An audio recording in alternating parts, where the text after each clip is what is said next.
Choose life. Choose a job. Choose a career. Choose a family. Choose a fucking big television. Choose washing machines, cars, compact disc players, and electrical cinemas. Choose a podcast. Choose the Untitled Film Podcast.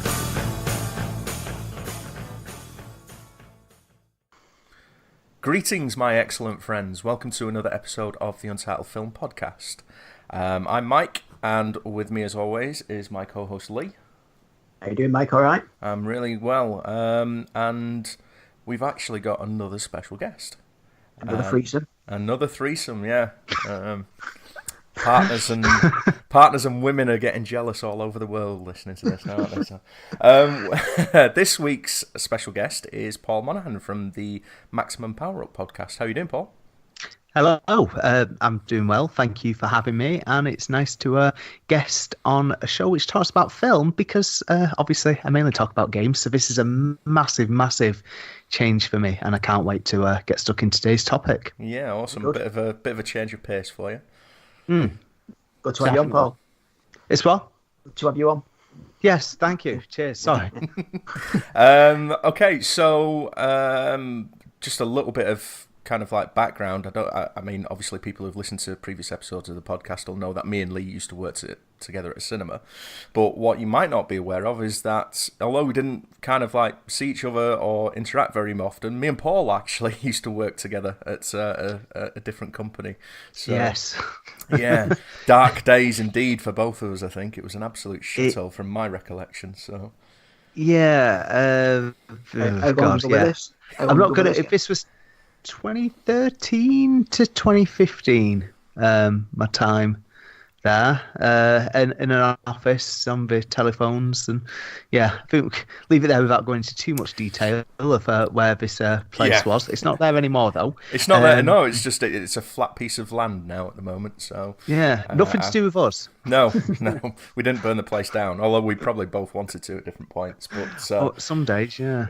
So did you work together then in the office? Were you in the same group? We were in the same building, and we saw each other, and kind of like ships in the night kind of thing passing. But we weren't ever kind of like, working together. But we were office colleagues, I suppose. Yes, yeah. It didn't lead to an affair or anything like that. Just to squash those rumours now. Sorry, Mike. Oh man! Just by saying that, you probably started off about half a dozen rumours. So I know. Yeah, well, that's what we always say about Christmas parties, isn't it? But just, I was just bringing it up because it just seems to be the rule of thumb that out of the guests that we've had on the podcast, there's only one person I've had guessing on the podcast that I haven't worked with. So poor old Dean from Jump Cancel. Anyway. Yeah, what we normally do is when we start the podcast off, before we get into talking about this week's topic, we just have a bit of catch up and talk about, something that we might have watched in the past couple of weeks. So, since you're the guest, Paul, is there anything that you've watched in the last few weeks that you want to bring up and maybe have a chat about?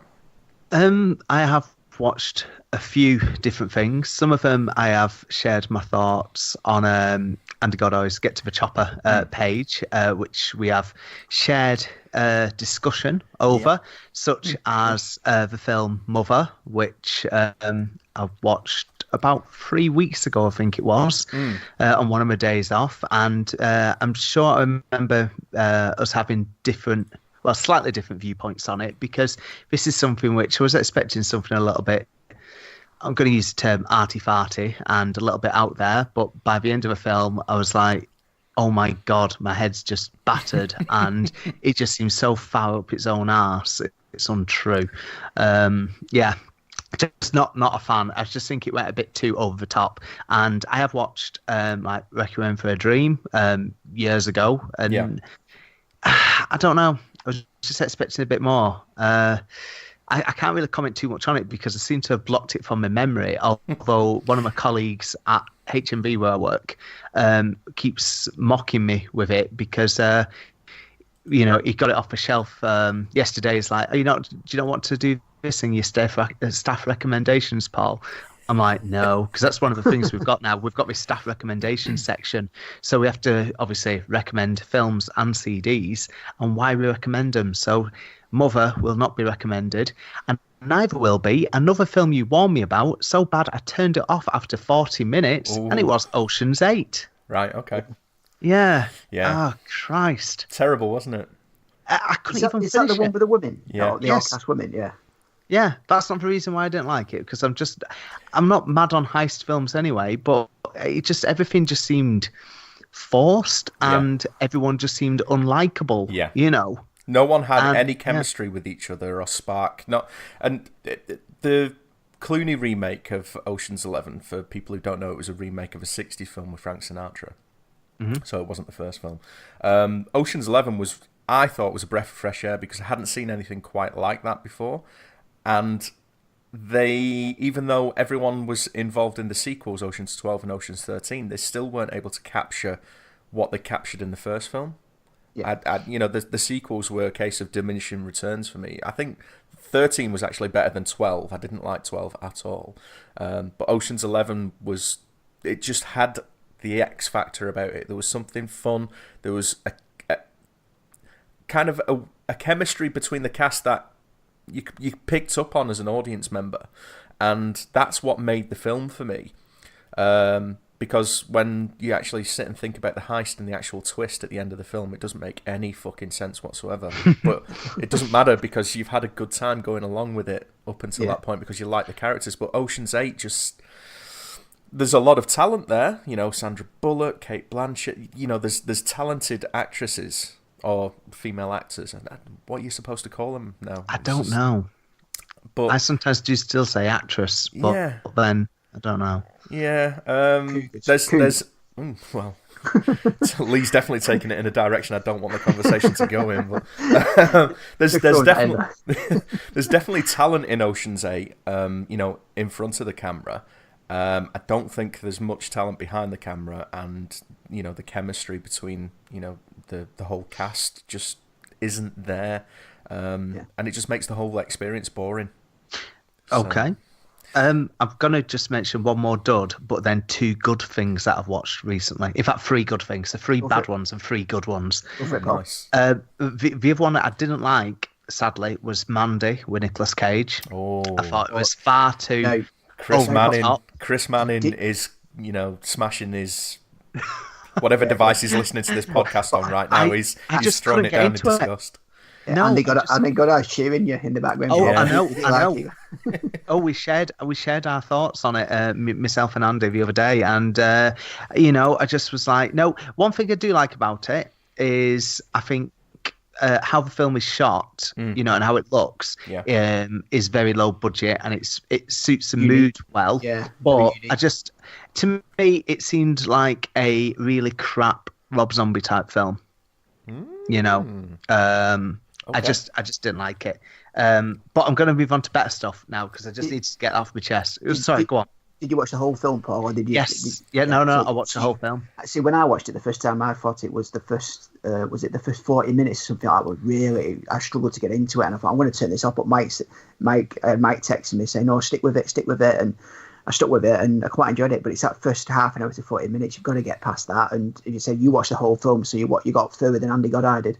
Yeah, no, I just couldn't get into it. I'm not going to discuss this too much because you guys talked about it a lot. But about 3 weeks ago, possibly 4 now, we went to the Kids Club Cinema for Into the Spider-Verse, which was absolutely amazing. Yeah. So much that even Theo, who is 2, only got up for about 5 minutes just to change his booster seat because he wanted a yellow one instead of a red one. Naturally. And I thought it was absolutely amazing. A film which made me laugh a lot. It looked absolutely beautiful, and I can't wait for it to come out to buy end of this month.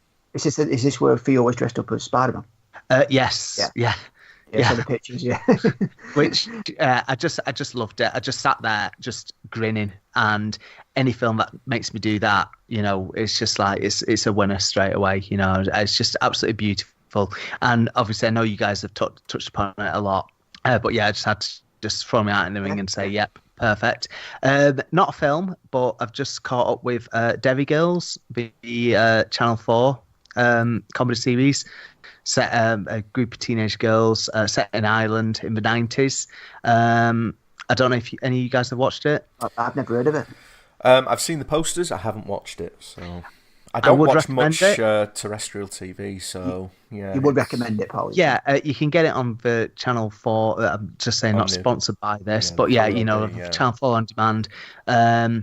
Really good, absolutely whizzed through them. And finally, oh God, what was it that I just watched?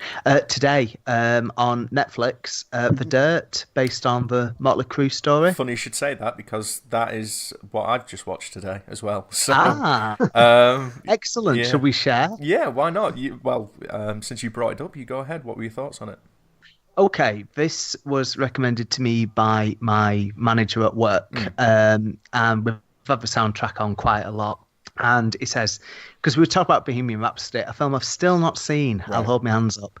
And he said, his issue with Bohemian Rhapsody is it glossed over a lot of the story. Yeah. However, when he watched The Dirt, it showed the band starting out. So this is telling the story of Motley Crue and all the band members how coming together on the rise of the band, the downfalls. It's mainly told through the eyes of Nikki Sixx, who did the Heroin Diaries book. But I don't think it pulls any punches with telling some parts of the story and then obviously falling down a horribly dark path, but then having a bit of a renaissance or comeback, you know. So it just tells the story so well. And I think it's a great rock biopic, you know. I just loved it. It's on for just under 2 hours. And again, sat there just like enthralled by it. Just like, this is fantastic. This is keeping me interested. It's a band that I don't know too much about, you know, because I've never really been bothered about Motley Crue, but I think it tells the story at a good pace. And like I say, it keeps you interested. But Mike, what did you think? Well, I agree with what your manager said about Bohemian Rhapsody. I watched it, and there was things in it that I kind of liked, which was mainly, you know, the Live Aid shit at the end, which, you know, if you really want to see that, you can just watch the video on YouTube. You know, there's no substitute for watching the original kind of thing. Bohemian Rhapsody bugged me because the editing was all over the place, you know, on a technical level. But on a story level, you could tell that the band, or the remaining members of the band, were trying to sanitize certain aspects of the film, specifically like Freddie's lifestyle and stuff like that, because they want to preserve this kind of memory of him, of being this kind of like, you know, hero. And that's why it didn't really delve into the gritty stuff that Sacha Baron Cohen apparently really wanted to do if he played Freddie in the film. That's why he parted ways with it.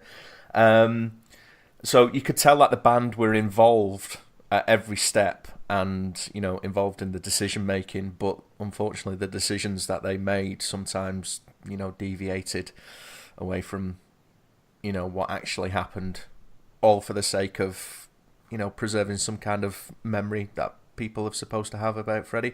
The Dirt is the complete opposite of that. This is warts and all. You know, I read something online about someone called out one of the guys in the band. I think it was Tommy. Some female reporter called him out about, you know, the depictions of like banging the groupies in the film, which there's a lot of, and he was like, well, you know, in this era of Me Too and all this kind of stuff, that was her point. It's kind of like, you know, using your power to, you know, influence young teenagers and, you know, do all this kind of shit. And he was like, well, it really happened. You know, do you want us to rewrite history? This is the shit that happened. So it, you know, it is very warts and all, like you say, that, you know, it shows the highs and it shows some of the very lows. And I enjoyed the film until it started to get serious, because it's directed by Jeff Tremaine, and if anyone doesn't know who that is, Jeff Tremaine is pretty much best known for Jackass. Right, okay.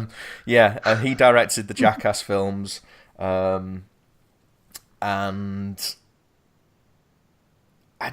think he had, because the film is funny. there are genuine laugh out loud moments in there, and there's some good comedy in there, which I'm sure comes from whatever happened back in the day. But when it started to get serious, I just felt the tone of the film was quite uneven.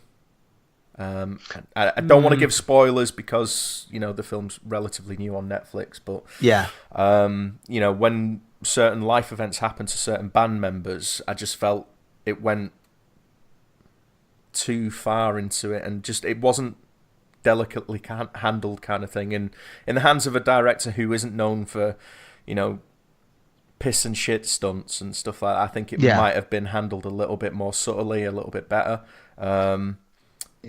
But it just felt a little bit uneven. But that said, I definitely preferred this film to Bohemian Rhapsody, just because it felt like a more honest portrayal of, you know, the antics that happened to the band. You know, so from a biopic point of view, I felt it was a more honest film than Bohemian Rhapsody may have been. So no, I understand that. I mean, like you said, very last word on it. I understand where you're coming from, where it's a case of comedic, you know, band type antics, you know, lads on tour, and then when it does get to serious stuff, it's just a very, very, very sharp turn, you know, because all of a sudden it just goes, so we're doing this and this and this, and then this happened, and well, it's just basically when the drugs get hold, you know, not really spoiling much, you know, but as soon as that it does just 90, well, what, 180? I don't know. Yeah, it's a 180. Anyway, it's definitely a 180. Yeah, because the way the film's set up, it's kind of like it's narrated by members of the band, and they're talking to you directly. And at points they break the fourth wall, so it's a very playful film. You know, in those terms, you know, they'll literally, you know, say something directly to you at camera, kind of, and this is how it really happened. Or it's a shame that such and such producer's not in the film because we had to cut him out. You know, all that kind of stuff. And then it hits you with the heroin addiction, and then, you know, the other things that kind of happen. So it just felt a little bit unbalanced for me. But it's still, like I say, I enjoyed it. It's still an enjoyable film. So I definitely... And again, I'm like you, Paul. I know who Motley Crue are. I know a couple of the songs. But I don't really know anything about the history of the band. I haven't read the books that the film's based on. But off the basis of actually seeing the film, I would be interested to go and, you know, pick up the book and read it, see how it actually went. So, yeah. So who's next? Well, I think that leaves Lee, because that's pretty much the only thing I've watched since we did the last podcast. Yeah, well, I've watched. I've not watched much anyway since we recorded the last episode, which was the Labyrinth. So I've watched two things anyway. But I just want to ask you, Paul, as well, because I've known you now for about 4 years now. Is it nearly? Yeah. 4 years or something like that. And you've always been anti-Marvel. And I've noticed that you've been watching the Marvel films on your Facebook feed. So I've been dying to ask you what's your thoughts on them, because I've read a couple of comments and you've been like saying like you enjoyed was it Ant-Man or something and Guardian of the Galaxy. You love that. So I just want to hear what you think now. Now you've basically looking your way through them.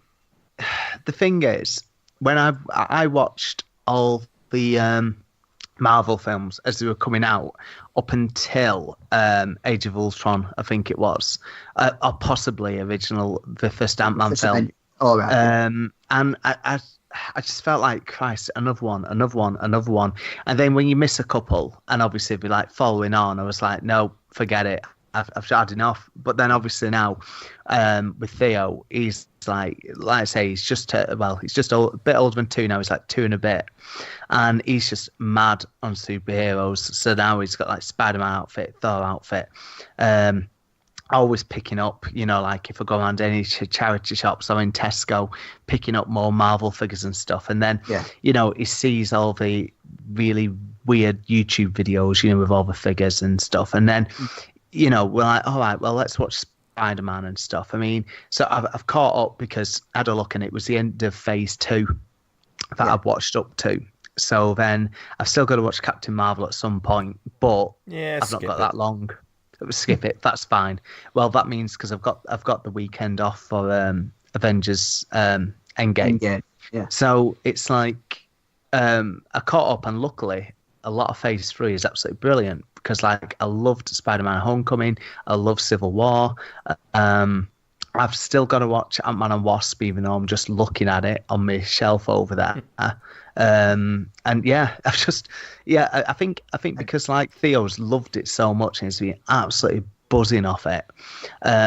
It's just things like that. So I've showed him things like only like little clips, but like in Thor Ragnarok where it's Thor against Hulk, and that was such a great film.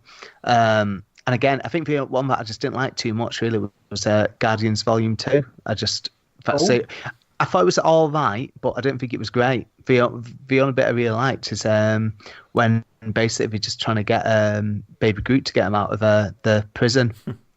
The cell, and I just absolutely loved that bit. I thought it was really, really funny. But the rest of it, I was like, just not. Yeah, I know what you mean with Volume 2 anyway for the Guardians. I prefer Guardians 1 myself. Yeah, but, same here. I've since revisited the second film and quite enjoyed it the second time, third time, fourth time around. I've watched it, you know what I mean? But I prefer the first one. I think it's a better soundtrack. I think it's just an overall better feel to the film than the second film. But it's a go ahead for the third film now, isn't it? Yeah, that's it. Greenlit again, isn't it? So that's moving forward. That'd be good to see.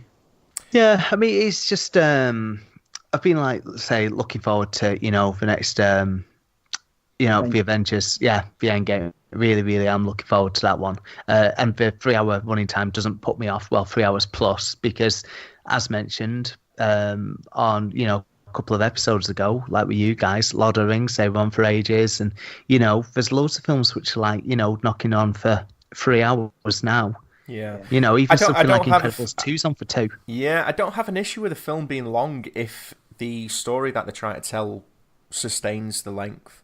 Yeah, it's when they make films long, 2.5, 3 hours, when there's really not enough story or plot to actually drive them. And, I'm thinking primarily like from a blockbuster point of view, things like Transformers movies, they really don't need to be, 245, 250, because their plots are paper thin. And I think it's just, from a economic point of view, I don't see the point in having a big, massive movie, because the longer the film, the less showings you can fit into a day. So surely that would hurt your box office as well. Yeah. But it's it's a strange one with things like Transformers and stuff. I've never understood why they're close to 3 hours long.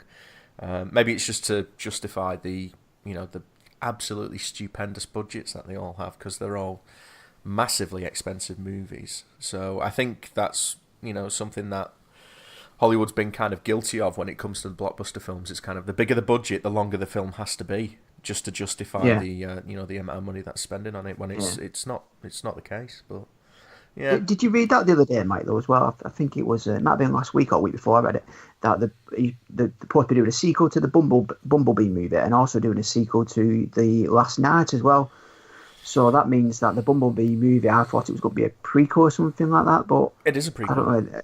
It is a prequel, yeah. Yeah. It's set in the 80s, isn't it? So set in the 80s, but it doesn't really connect, does it, to the first film? Because Optimus Prime's already It doesn't, been but I mean, I think they did that consciously because they've set it in like the mid 80s, and obviously the first Transformers film was set at that point, present day. So they've given themselves a space of 20 years where they can tell stories within that period of time, and then if they want to, they can link it into the the original kind of films that way. But it's one of the. I'm not surprised to hear that they're going to make sequels, because those films make money, and even it's got to the point now that even if they don't make money domestically or in the UK, those kind of films are massively popular in the Asian territories like China. So that's where they make the money. So I didn't mind Bumblebee. I quite enjoyed it for what it was. The Last Night sucked big, massive metal balls for me. But the thing is, where can they go from? Where can they move? Take the franchise honestly, to the next step. I don't give a shit. They can take it wherever they want. I don't care. I might go and watch the Bumblebee sequel because, as I say, I felt they stripped that down to kind of like an enjoyable film. They got rid of a lot of the fluff, and I think that's down to the fact that Michael Bay, wasn't directing it. But if he comes back for, what is it, the 6th or the 7th? The 6th. Is it 7th? I don't know. I thought it was 6. Well, It might be I 6. might be wrong. yeah, the main movies I've got zero interest in now whatsoever. I enjoyed the first one. I thought the first one was all right, because from what I read, Spielberg was actually quite involved in, the production of that film, and it did have Spielbergian kind of elements to it. The boy's own adventure kind of thing. It kind of felt like a Transformers version. Magic and fantasy. Yeah, it felt like it had that E.T. kind of seed in the middle of it, but instead of a little turd-coloured extraterrestrial, the boy found a transforming magical car kind of thing. So I thought there's there's one scene in that whole first film though. Do you know when the hiding around the house when he's looking for the glasses? Yeah. And it's just like that whole scene does not need to be in the film, because edit that out, that 10-15 minutes of them hiding in the garden from the mum and dad and stuff like that, and this film I think would work better for me. But... Well, that's always been a criticism of every one of the Transformers films. There's lots of things in those films that don't need to be in them. And it's been put in for the kids, but I think mainly those kind of scenes are put in there just to please Michael Bay. Because I think at heart he's just a big kid who likes, shiny metal things and Megan Fox bent over a bike. Yeah, exactly. Yeah. So go on, Lee. What did you say you watched? Oh, right, sorry. Yeah. I was too busy quizzing you about Marvel films. I know. And do you know what? It's not even me leading this. I'm sorry. Just to go back to that point, I kind of know where Lee's coming from, because some of the comments that you have put on like social media, through Get to the Chopper and stuff like that. You do seem to be kind of anti-comic book movies in general, not just Marvel, but I know you've had a pop at DC, and I can kind of understand where you're coming from, because it's been a thought that I've had since Phase 2. I think the comic book movie, or the renaissance of comic book movies that we've had with the MCU, kind of reached its zenith with the first Avengers movie. I think that was the pinnacle of comic book films, because that was the first time we had that crossover on that scale, and there's something special about the first Avengers. It's got a few flaws here and there, but I feel like everything that's come since, even though some of the stories are actually more mature and more grown up and told better than what Avengers was, they never capture that magic that the first Avengers film did. So for me, it's always the first Avengers movie is the watermark, and everything else is kind of like, it might be very close to it, but it's never going to capture, what was captured with that first film. Well, what about Infinity War, Mike? Say again? Infinity War, did I not capture it, you think? No, because I didn't. When I went and watched Infinity War at the midnight showing, I didn't, as much as I enjoyed the film, I remember you coming away, didn't you? And you said you didn't enjoy it the second time round. Yeah, exactly. I didn't have that excitement that I had when I went to the midnight showing of Avengers, because this was the first time that you saw all of the Marvel Cinematic Universe come together. Yeah. Do you know what I mean? That was like, the moment. That was what it was all building to. And yeah, everything has been building to Endgame, but it's like, I think it's probably what you guys are missing from Guardians of the Galaxy Volume 2 as opposed to Guardians of the Galaxy 1. You're not going to capture that magic from something that's so different that first time round. And it's something that we touched upon with John Wick. I know some people don't like John Wick Chapter 2 because it's not John Wick Chapter 1. It's not that breath of fresh air. It's not that new thing that you haven't seen before. So I think, we've gone past, the point where the comic book movie has been perfected and everything that comes after it is kind of derivative in a way, and it's never going to capture that magic again. My issue with them is now, and I'll only do this very, very quick, so it's going to a massive rant. There's far too many. DC just need to pack it in, really. I know Aquaman's done all right, he had okay reviews, but the fact that they're talking about doing soft reboots for Suicide Squad, another reboot for this, another reboot for that, I'm not being funny. You've got the If you Joker coming out as well. yeah, and then you've also, what we've been filming in Manchester about Morbius as well. Yeah. You've got Shazam coming out. I mean, who gives a fuck about Shazam? Really? It's not like, oh wow, Shazam, oh brilliant. That's going to do as well as fucking Batman or Spider-Man, isn't it? Shazam, Jesus Christ. Yeah, well, you say that, like, but I mean, Aquaman. No one gave a fuck about Aquaman until Aquaman came out, and then it's made all the money.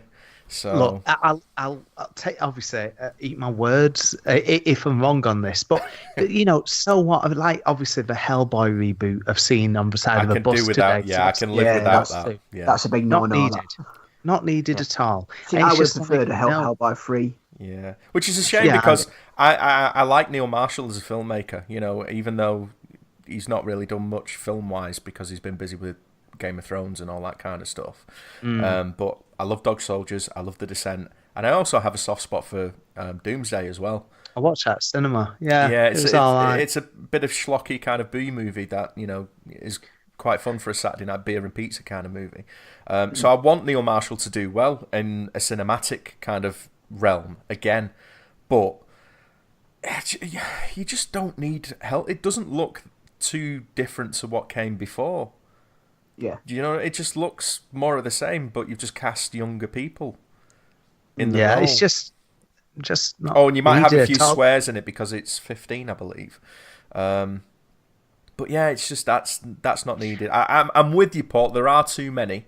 There are too many. I'm not really bothered about Shazam.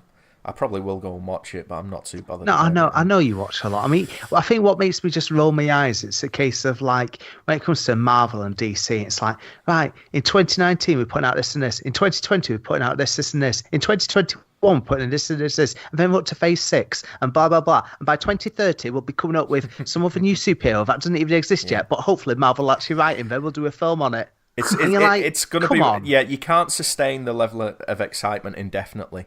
And beyond what they're doing with Avengers, I don't think Black Panther's... Well, I might be, barking up the wrong tree with that one, but I don't think Black Panther and Captain Marvel and Doctor Strange are going to be enough to actually sustain the MCU moving forward after Avengers, because, I think it's a foregone conclusion that either Tony Stark or Steve Rogers is going to die. Or both, we know they're not coming back because they're out of contract now. I just don't think Ant-Man, Stephen Strange, Captain Marvel, and Black Panther. And the rumours possibly doing a Black Widow spin-off film as well, but again, she's not going to sustain it, is she, by herself? No, and the rumours that were happening before, like when the whole Spider-Man being folded into it was going to be that Spider-Man was going to take the place of Iron Man and be the linchpin of the MCU moving forward, which that's fine, but like I say, I think we're past the prime of the comic book movies, and as excited as I am for things like Endgame, it's just it feels like fast food now. It's just very commercial, and you just wait in a couple of months until the next one, and they're not allowing you the build up or the time to actually get excited in the way that you did with the original. Yeah, well, it's like with Infinity War, wasn't it? I watched it at the cinema, and the minute you saw Spider-Man disappear at the end, turn into ash kind of thing, it was kind of like he's not dead because he's got a film coming out. We know the sequel's coming out next year. Yeah. So that spoiled it. You know what I mean? You should have kept that quiet. It's typical Hollywood, isn't it?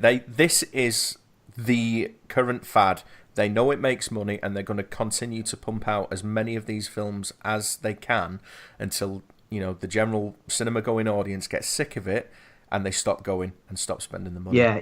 And then they'll be looking for something else. Thanos to take them out. Yeah, just click, And then we'll be back to sequels and remakes at that point, because that's in the underbit. Go on, Mike, sorry. No, I was just going to say that's the cycle of Hollywood, isn't it? It's kind of, we need something else to make money. What can we do? We'll have a look back and pull another property from the 1980s, which was popular. So we've got another Indiana Jones movie in the line. Yeah, go on. Like 20 years ago, I worked at cinema, right? And this 1999, right? So you've got Matrix, Fight Club, Sixth Sense. Also during my time, you got things like Austin Powers 2. You've got things like I can't believe I'm saying this, but stuff like Drop Dead Gorgeous, 10 Things I Hate About You, like all these big films and popular films to different audiences, but such a mixture of genres, right? And I feel like you don't miss that. Green Mile, another one, like soon after, like, well, I think 2000. But, like some proper bloody good drama films as well, all before it was just effects-laden films. Granted, I know The Mummy was also 99, but, it was just a mixture of everything, back then. Yeah. And now, like you just said, if it makes money, they'll just bloody flog it to death. Yeah, it's just kind of like, think about what films could have been made from the budget of Infinity War. If Infinity War didn't exist, that money would have gone to, maybe about 10 smaller kind of independent films possibly, or first-time directors, or, something a little bit more niche and more market, which could have, done really well, become cult classics kind of thing. Do you know what I mean? There's always going to be a sleeper at some point, but I think it's, like I say, it's the current fad, isn't it? But something you just mentioned there is like you used to work at a cinema, so sorry, it's all right. Just shoot on. I apologise for my really bad that's forcing it in. I thought it was a perfect segue on my part, but it's only because right. It's like, I know you guys work together and like over at Warner's, and for me, at the time was working at in '98. I was working at Virgin Megastore in Bolton, but then it got round to early '99. They were advertising for staff at Virgin Cinema up at Bolton, which is now Cineworld. So I thought, oh right, this is a good idea. I'll have a bit of change of scenery, because I'd only done like 6 or 7 months in the music shop, but I just thought, right, cinema, great, and you get to see free films. And you had then at the time a little shop as well, which sold videos, movie merchandise, T-shirts, CDs, and it was like next to the Pick and Mix. And I'm going back, like I say, a long time, and this is the summer of 1999, so you had Star Wars Episode 1, again, another like big film, and I remember getting all the toys in and having delivery, and because it was like, they put me in the shop, because obviously I come from a shop, and it was like, this is fantastic, I've got my own little shop area, it's like putting out videos on like the Cinema Club label and Forefront Video, the 2 budget labels. We never got in like new release videos. It was just always like new to budget label, $4.99 and $5.99. Yeah. But like one of my big memories there was like when Blair Witch came out in, again, October 99, I think. Yeah. Off the top of my head. One of the only films I actually walked out of because I really didn't like it. Yeah. But yeah, like at the time, they released those Movie Maniacs horror figures. I don't know if you guys are aware of them, because they started off, with Jason, Freddy, Michael Myers and Ghostface. Yeah. And they're only like 6-inch figures, maybe a little bit bigger, and it was absolutely fantastic. Then also we remember when we got in the Scream masks as well, like that bleed. You see them like in pound shops now. Yeah. They've got like a transparent layer over it, and there's blood in there. Yeah. But at the time, like, we were selling for about a tenner, and I remember like when the packaging got damaged, we just opened a couple and just basically ran around the cinema wearing these ghost face masks, and you're just going, bit stupid doing that, really, due to the fact with Scream 2 how that actually starts off, in a cinema.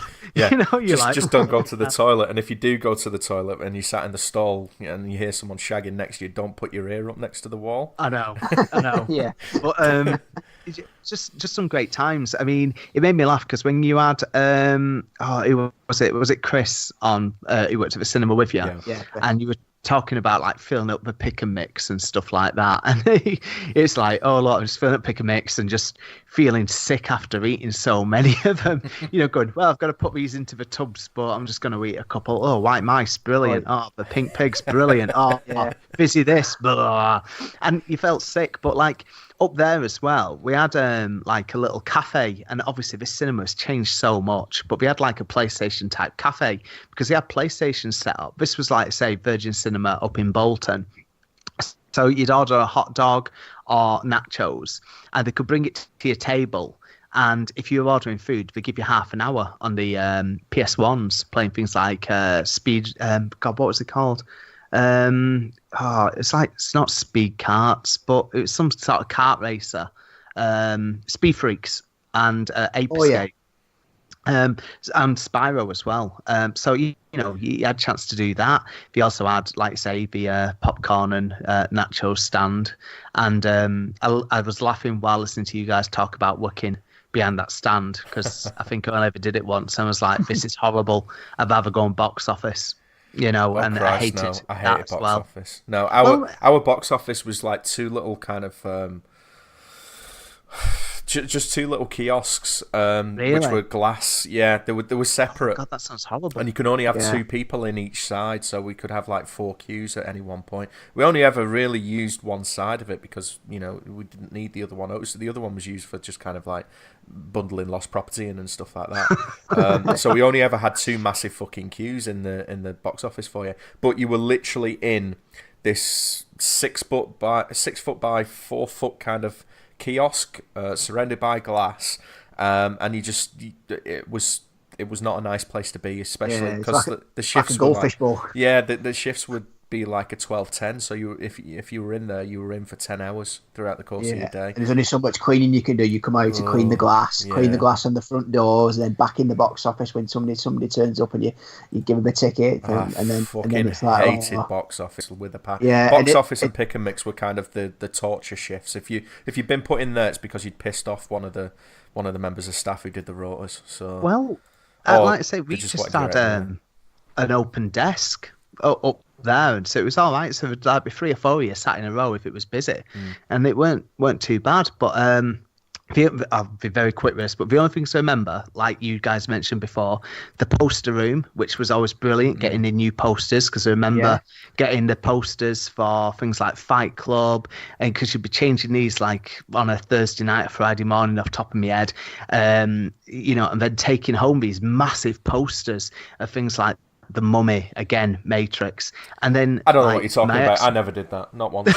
I always sent them back like I was supposed to. Yeah, were you meant to? Wink. And it was always like, I remember though, because at the time I was with my ex-wife who we had too many arguments with, but I'd be taking them home all rolled up. It's like, well, what are you doing with this one? I'm just going to put this above our bed. This massive fuck off poster, cinema poster, and I just remember getting to a massive argument, and she ripped up the Fight Club one. I was so pissed off, But and then another time, and I remember I had a massive. Don't worry, you can edit this out if needed. But we had this massive argument one morning, and she stormed in one day mid shift, and she's effing and jeffing in the foyer, and I'm there like in the little shop type area, and I'm thinking, oh, fucking hell, this is embarrassing. One of the manageresses comes downstairs from the office, like, you have to be quiet, you can't be swearing. Don't you fucking tell me. And I'm just going, oh, Christ. Anyway, she got kicked out.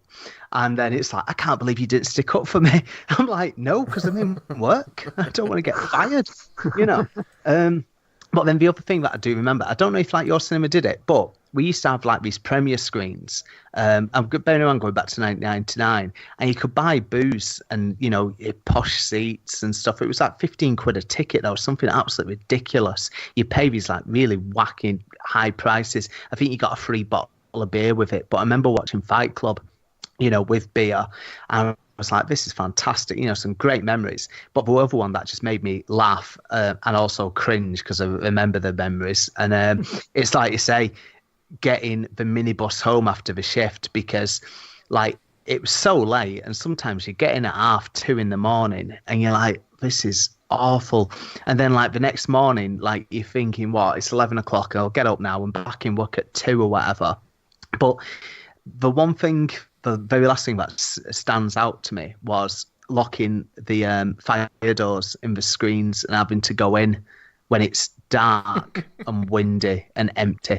And it's like just after midnight, and you're going into like the big screens, and the wind's like rattling through, some nights, and like the screens just, whack a bit. And you're thinking, right, I've got to go in here. I've got me chains to lock the doors. Like, quick as. Was none of your work colleagues running around with a screen mask on, Paul? No. We'll get you back for this. But luckily, that's all you think of, and just all these like horror films I'd watch and stuff like that. I mean, I don't know if you guys must have done it as well. Like, you go in like mid-shift and I'll try and just watch 20 minutes of this film or that film, and try and sneak in and just just keep an eye on people at times. But I remember watching there was no trying to sneak in for us, mate. It was a case of did it. We just kind of, what you're on today, we're on Baskin Robbins, yeah, okay. You have no customers for 6 hours, so what do? You just go into the screen next door and just sit and watch the film. Yeah. Well, that's all right. I mean, I watched Austin Powers Spy Shag Me 8 times at the cinema because I absolutely loved it. I ended up knowing it like word for word.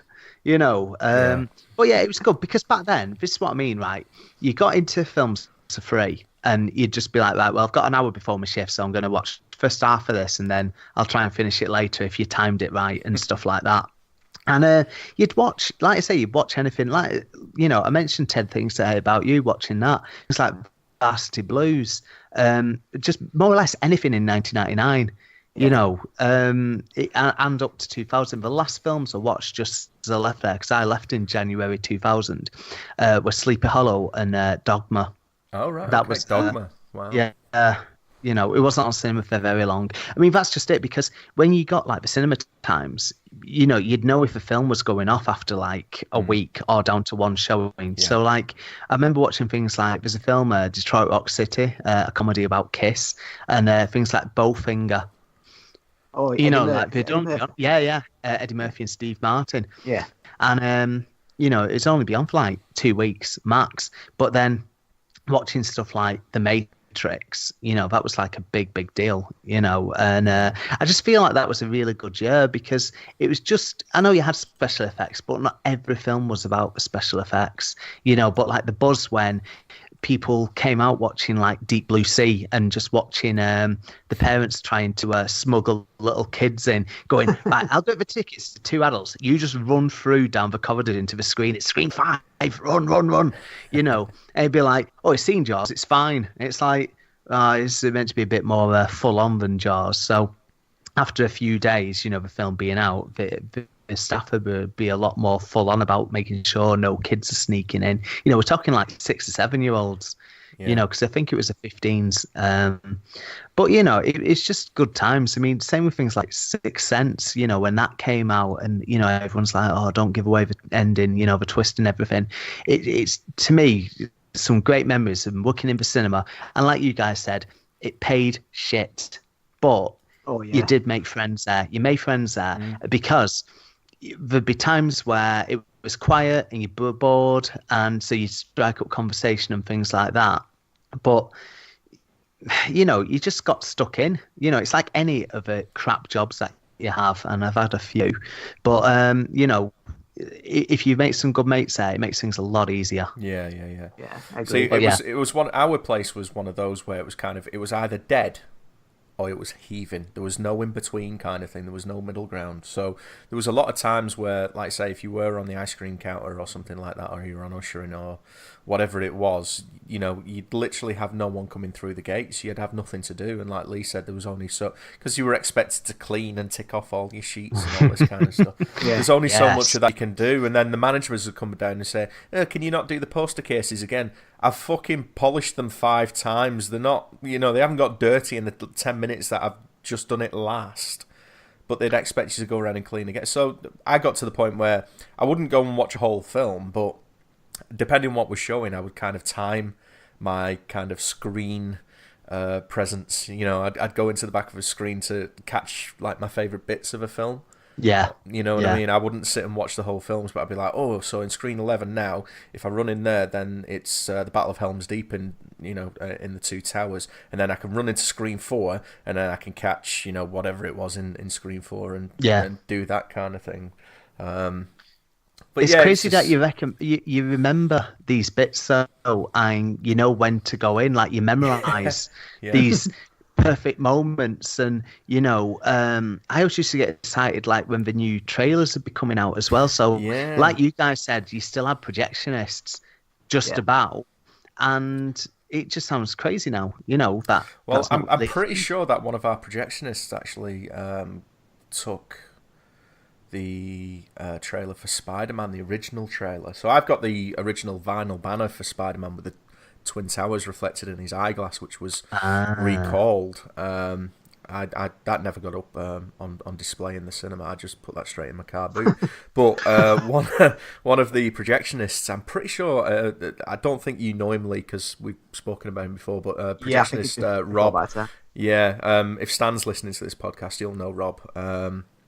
I'm pretty sure Rob did away with the original Spider-Man trailer, the reels of that, and if anyone hasn't seen it, the original Sam Raimi Spider-Man, the first teaser trailer for that was like a bank heist, where these robbers are going in and they're kind of like stealing all this cash or whatever it was, and they make an escape with a helicopter, and then you see the helicopter flying through. It was massive kind of production for a trailer, full CGI and all this kind of shit.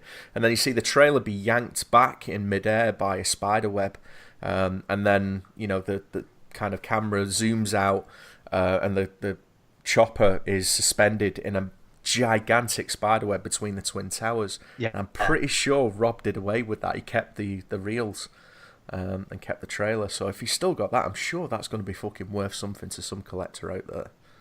So yeah, definitely. That's everything. Right, okay. So we've chunned it on. Have you actually told us what you watched, Lee, or not? I've not. No. No. Right. Okay. Let's rattle through this then. Oh gosh. Right. Okay. We'll just do it quick then. Anyway. I've decided to watch the Jurassic Park: The Lost Kingdom. Brilliant. Okay. Next. Yeah. The other day. Yeah. No, go on. I decided to watch that anyway because I'm a big fan of the first film, and I don't mind the second one and the third one to a degree anyway. What was it? What was the last one called? The one before that? Jurassic World. Then they did Fallen Kingdom. Jurassic World, yeah, which I thought was okay-ish, but so I thought, well, we'll watch the Fallen Kingdom anyway, and they thought so basically it's just so far removed from what the original film was. You know what I mean? It's just so far gone now. You know what I mean? The effects as well were a bit. I don't know. I think really it's getting closer and closer to the rumours of. I don't know if you remember when the original Jurassic World was coming out. There was rumours of human dinosaur hybrids being weaponized and made into soldiers, kind of thing. And I think that seems to kind be of touched on that. Yeah, they were maybe thinking about going with the sequel, and it just felt so out of place with what was established in the original trilogy, as it were. I didn't mind Jurassic World. I thought it was a fun enough romp. Fallen Kingdom though, they're on my to watch list still. I've just not got around to. Just keep them on your watch list. Your recommendations for both of you haven't done me wrong yet. I just needed to bloody listen a bit harder on a. If when Theo gets a little bit older, he might get something out of it because it's just a fun watch for a kids film. But if you're a fan of the original films, especially the first film, you know what I mean. It's just you do want to enjoy it. Yeah. Yeah. But we're moving on quick anyway, because we need to get onto Bill and Ted, don't we? So sorry, what? Yeah, that's the topic. This is for the people that have listened to the previous episode as well, where I've been rambling on saying I've been watching the Exorcist TV series. So finally, I've watched season 1 and season 2 now, so I'm off that now. Overall, 2 thumbs up. It's been left on a cliffhanger for a season 3, so I was like, oh yeah, can't wait for season 3. And then I've looked online, googled it, and the show's been cancelled. Yeah, so oh god. Yeah, so that's a bit of a bummer because the actors who played Father Marcus and Father what's he called now? The other guy, Merrin? Is it? No, it's Father Marcus and Father. I can't remember his name anyway, but they were really good. They were really good actors, good characters as well. But it's just a shame that it's just been cancelled. it would have been nice to see which way they go with the season 3, because it has been left wide open for season 3, but we'll never find out now, which is a shame. It might get picked up by Netflix or Amazon or someone. You never know. There might be a reprieve, because that seems to be, where dead things go to. Yeah, I think you can look online, and it said something about you can read like his ideas, the writer or whatever, the ideas for the season 3. So it was all set up, but for whatever reason they pulled it. Maybe they just weren't getting enough viewers watching it. I don't know, but it was really getting good. I thought season 2 was. I didn't think it had better season 1, but it was definitely, if not better, it was definitely on par with season 1. So it's worth checking out for season 1 and 2 alone. If you're a fan of the films, go and check out the TV series. Yeah. Because I know that you're into horror films, aren't you, Paul? So yeah. I mean, it's 2 seasons you can probably get through, but I think it's one of those that I've got so many things just to try and watch, and TV shows still take up so much time. And well, the thing is, I think there's only 2 seasons, as I just mentioned, but there's only 12 episodes per season, and so it's not that bad. Yeah, I think they're like 40 to 45 minutes an episode, so it's not too bad to get through. The thing that would put me off going and starting them, because I haven't watched any of them, is knowing that it's been cancelled after 2 seasons. So it's kind of like, oh, great, okay, something else that I can get my teeth into, and I'm not going to get the resolution of the story. Yeah. So it's, I hate it when they do shit like that. But like I say, maybe if there's an audience there and they're vocal enough, maybe, it will get picked up by, one of the streaming services, because they've done it with a couple of the shows, haven't they? So yeah. We'll see. So moving on from that then, just The Walking Dead, really. You're a big Walking Dead fan, aren't you, Paul? So it's good to have a fellow Walking Dead fan on the show to change. It's It's got better. I'll get my coat now, shall I? Don't worry, this is going to be a 2-minute thing. I would say from when Walking Dead came back, second half of series 9, really, really good. Freshened it up. A new writer, due to that Scott Gimble, I think it is, just basically bored everyone into submission for the entire Negan story, which was 2.5 seasons, more or less, of nothing. Yeah. And 16 episode seasons could have been done in about 12 episodes. And however, when it came back in February for second half of season 9 with the Whisperers, I would say it's become an actual horror series again. And at the end of every episode, being a bit of a cliffhanger, that made me want to carry on watching the next one. Although the finale last night, as we recorded this, was a bit of a disappointment. I've not watched it yet, Paul, so don't spoil. Okay, sorry. No, I won't. But it doesn't ruin the second half of the season. So bring on season 10, and also Fear the Walking Dead's back on June the 2nd. And the new trailer for that just broke the other day. So really good. Yeah. Really good. Yeah. Mike, fuck all that. It doesn't matter, because Game of Thrones is back in 2 weeks. So I know. Yeah. Oh God, all the things, all the chips, all the marbles, everything's going to come to an end in 6 episodes. So yeah, I can't wait. I cannot Looking forward wait to that. Which is weird, because I started off not being a huge fan on season 1. I was like, okay, fair enough. But then as the seasons progressed and rattled on and actually moved beyond the books, and then it was confirmed that we were actually, because that was the thing that was putting me off about Game of Thrones when it first started. It was a case of, well, are we actually going to get to see the end of this TV show, because the books, the series haven't been finished, so what's going to happen with the TV show? And then, obviously what's happens. So it's just good to see a TV show with a finite conclusion, and hopefully it's going to be the conclusion that we all want out of it. It certainly looks that way from the teasers that they put out so far. So, roll on. Game of Thrones. Yeah. Right. Bill and Ted. Yeah. So, sorry. As is customary, when we have a special guest on our show, we let them pick the movie that we discuss. And Paul, your choice was Bill and Ted's Excellent Adventure, which is very timely considering the recent announcement that Bill and Ted Face the Music is 100% going to happen and going to be with us some point next year. So August 21st, I think we've it got the said. date. The day after my wedding anniversary. So, yeah, I can't wait. Yeah, what does I'll your be missus think 40 about that? by then. Well, basically, I think she'll watch Bill and Ted. Well, I'm not being funny. Just going back to I had my first honeymoon with my ex-wife and went to the Matrix in Ambleside back in 1999. She absolutely hated it, and I think the marriage went downhill from there. Sorry, it's starting to really sound like Alan Partridge again, but yeah. Anyway, but yeah, Bill and Ted 3, can't wait. You know, it's going to be a long, long time because the last one was 1991. Yeah. So to go, oh God, what year's next year? 2020. So it's, you know, almost 30 years on is absolutely amazing. I never ever thought this would happen. They've been talking about it for the last couple of years. I remember Keanu Reeves was on Graham Norton about 2 or 3 years ago, and he was talking about it then.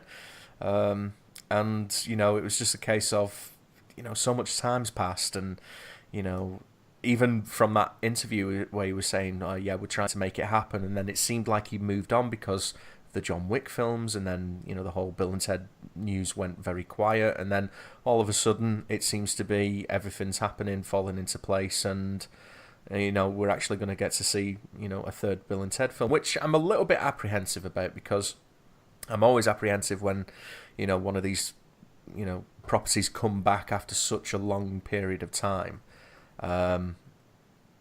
Is it going to be another desperate cash grab, or is it going to be something, you know, that falls in line with, you know, the original films? Because what I don't want is another film to come out, you know, 20, 30 years down the line, which isn't that great and makes you look at the what's come before and reassess them and think, I know what happens after the second film.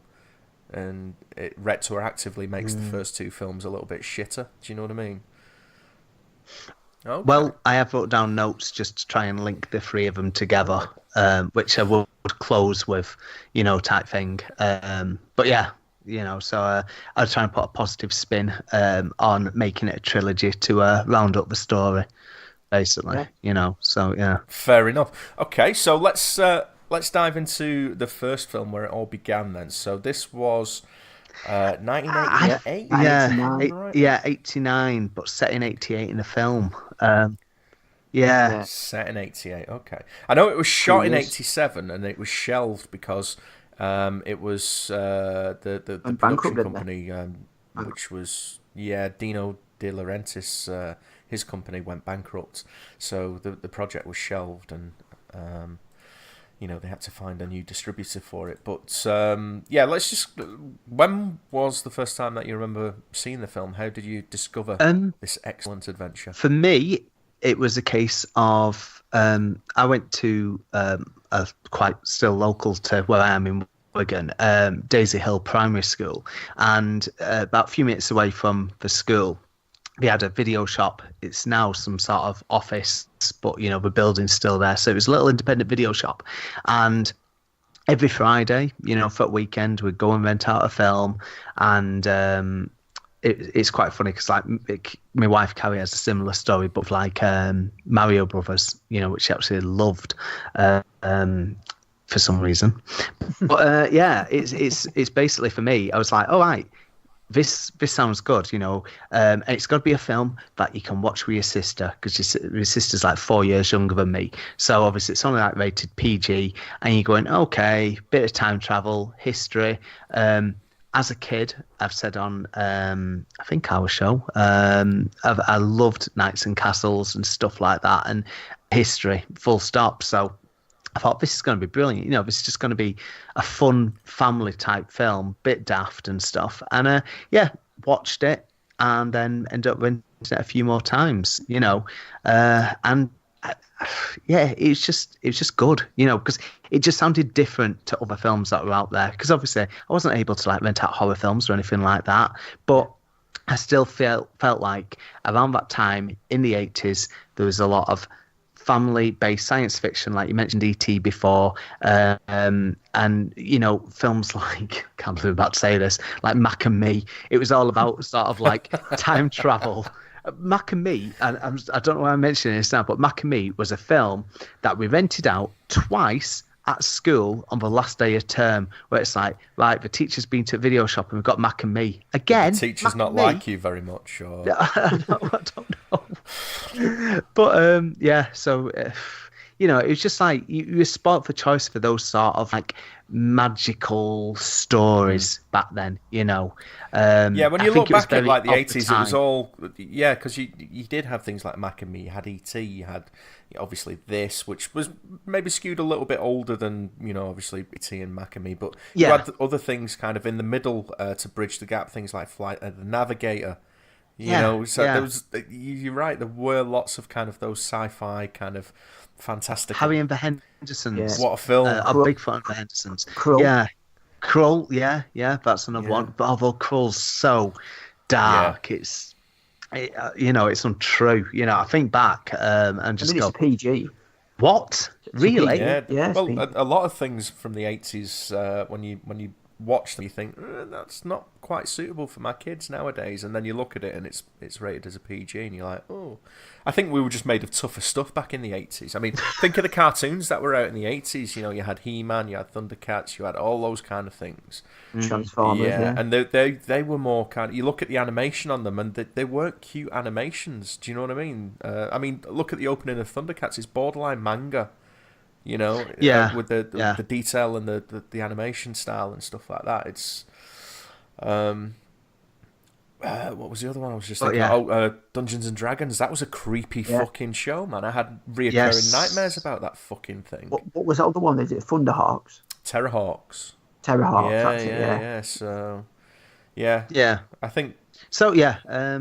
That's how I got into Bill and Ted. Awesome. Sorry, I just cut you off there and started going into a load of. Well, I thought this was going to happen because it's always going to be the way when you have like people who do their own podcasts on as a guest. I know. They're always kind of in host mode. But no, that's fine. I'm sorry. It's fine. It's all right. It's fine. Yeah, it's just a conversation at the end of the day, isn't it? I think it's going to be a similar story for me and Lee because I remember very much like yourself, Paul. This was like a video rental for me. I remember. I would say. I remember going into the video shop one weekend, Friday night kind of thing, straight down to the video shop to pick a couple of films for the weekend, and saw the box art, which was those two sat on top of a phone booth, opened arms, massive grins on their faces, and it just looked fun. Do you know what I mean? It was one of those that just kind of like jumped off the shelf into your hand, and you wanted to take it home and watch it because you knew it was going to be a fun film. And it was a regular rental. I remember renting this several times while it was out, and then it got to the point where it was on TV Saturday afternoons and stuff like that. So, just loved it from the first time I watched it because it's just got such a fun energy about it. You know what I mean? Yeah, it's not on for long either, so the film just zips through. Like when I watched it again for this, I'd not watched it for must have been about 10, 15 years, something like that, since I last watched it. And it's what? Really? I was going to say, really, that long? Yeah. The thing is, I tend to watch like 1 and 2 more or less back to back, and then I don't watch them for years. Same with things like Wayne's World. I watch like 1 and 2, and then they just go like on the shelf just for a while, Yeah, and then every now and then it'll catch your eye and you'll just throw it on, kind of thing. Yeah, it's one of those like. Back then, in the 80s and 90s, a movie was generally around about an hour and a half. Anything that was longer than an hour and a half tended to be a more serious kind of film, which wasn't what I was interested in watching at that age. So... but it's weird that you say that it kind of zips along, because when I was rewatching it, it felt a little bit kind of rushed in places and then boggy in other places, and I'd never noticed it before. Like the whole going back and, getting the guys from the historical periods when they're, rushing back and getting Beethoven and Sigmund Freud and Joan of Arc and all this kind of stuff. It's borderline a montage, that part. And then you've got a long stretch where they're in the mall, which is a really long scene, and it doesn't really add anything to the film, even though it's kind of a fun scene. But you're thinking, hang on a minute, why are we spending 10 fucking minutes watching all of these arseholes dick about in the mall when these guys are supposed to be up against the clock? They should be in school doing the history report kind of thing. Again, I've wrote notes on why. I've gone into proper film studies like 101 on this, honestly. So strap yourself in for a 6-hour special on Bill and Ted. I am joking. Awesome. I know. Hello, is this on? Oh God. No, but I have got reasons, like why I think, certain things are in the film and they've been done that certain way. Go on then. Okay, basically. Let's work through the film and then I'll explain, what I think, for when we get up to things like the mall scene and stuff like that. So obviously, I'm not really. Mike, talk us through the film. Oh wow! Okay, I'm being given orders now. This is very much a departure of how this podcast usually works. But however you do it, I've just wrote down notes in chronological order to the film. Oh my word! You've done far too much research for that. If you hadn't, you've listened to the podcast, Paul. You know how this works. We just wing it. I know. We pretend like we know what we're talking about, but it's very evident we haven't got a fucking clue. We check Google as we're recording. I've done more research on this than probably my own show. Oh wow. Oh God. Oh. Okay. So the basic premise of the film is yes. We've got two kind of metalhead slackers who are in high school and they get told that they're going to fail history because they think Joan of Arc is Noah's wife. Yes. They haven't got a fucking clue about history. So and they've got aspirations to be in a band. Mm-hmm. Wild Stallions. Come on, jump in with these notes at any point, Paul. Right, okay. But basically, if they flunk the history exam, then they flunk out of school, and that means that Ted's father is going to send him to an Alaskan military school. Yes. And yeah, with Colonel Oakes. I know I'm jumping to the second film a bit there, but that's one of the notes that I did write down because before just skipping there for a sec, they followed on that story, that's still a big fear. And obviously, towards the end of the film, they touch upon Ted's dad's fear, when he's like with Freud going, your dad's trying to put his own fears and install like his discipline into you, and all this thing is, you need discipline with military school, which is quite... an old-fashioned thing to have in a film, just showing like of its time as well, because like you wouldn't get threatened with that now, really. If this was set, no, I wouldn't think. Now maybe in America you would, because obviously the jingoism in the States is greater than what it is over here. I would argue, so maybe that is more of a threat in kind of like, the US and what it is in kind of over here. It's just. But I get what you're saying. It's basically quite a loose thing to go, right. Well, you've got to make sure this happens because otherwise, if we don't realise how big their band is meant to be, and what lays ahead of them, type thing, they just want to be in a band. And I think at some point, most people who are a teenager wanted to be in a band. It's like how you get the girls. It's just like that whole, girls, money, fast cars and everything if you're in a band. And remember at the time, we'll say 88, 89, rock music was still really popular. They mention people like, Van Halen, who were massive at the time. Like we started the show talking about Motley Crue, they were really big at the time. It wasn't just this like bland crap we have nowadays, for music wise. Being in a band was like a big thing. So from that sort of standpoint, to give us two main characters who just want to be in a band, but they've got to make sure they don't get kicked out of school and therefore can't be in a band. That's the reason, why they've got to make sure they get this A star or A plus, on the report. And that leads us to, well, how are we going to do that? Because as we've already seen, they're idiots. The scene where they're reading the names off the board when the teacher's going, it's not just the Noah's wife bit. It's like Socrates and just mispronouncing like all these names, and they just like reading off the board. It's like we've not got a clue. Yeah, they call him Sigmund Freud, don't they? And you're just like, oh God. So you're just thinking like, okay, they want to do this themselves. This before any idea of time travel. So when it shows it, as soon as they get out of the school, it was like showing him in the bedroom, going, right, okay, we can do this. We can get this A-star. We just got to concentrate. We've messed about, but this is it. We're going to just revise, all in one night. We've been there before. I know I have, but I did really crap in exams and stuff. When, you leave everything to the last minute. But it just made me laugh because I was chuckling to myself going, yeah, I'm still like that to a point. Everything's still last minute. So, and then I think they realise this isn't working. They've left it so late, but then obviously they're throwing a massive lifeline with Rufus arriving from the future, who informs them that they've got a massive task ahead of them and how important they are for the future and why they've got to make sure we get this A-star and he's going to be able to help them.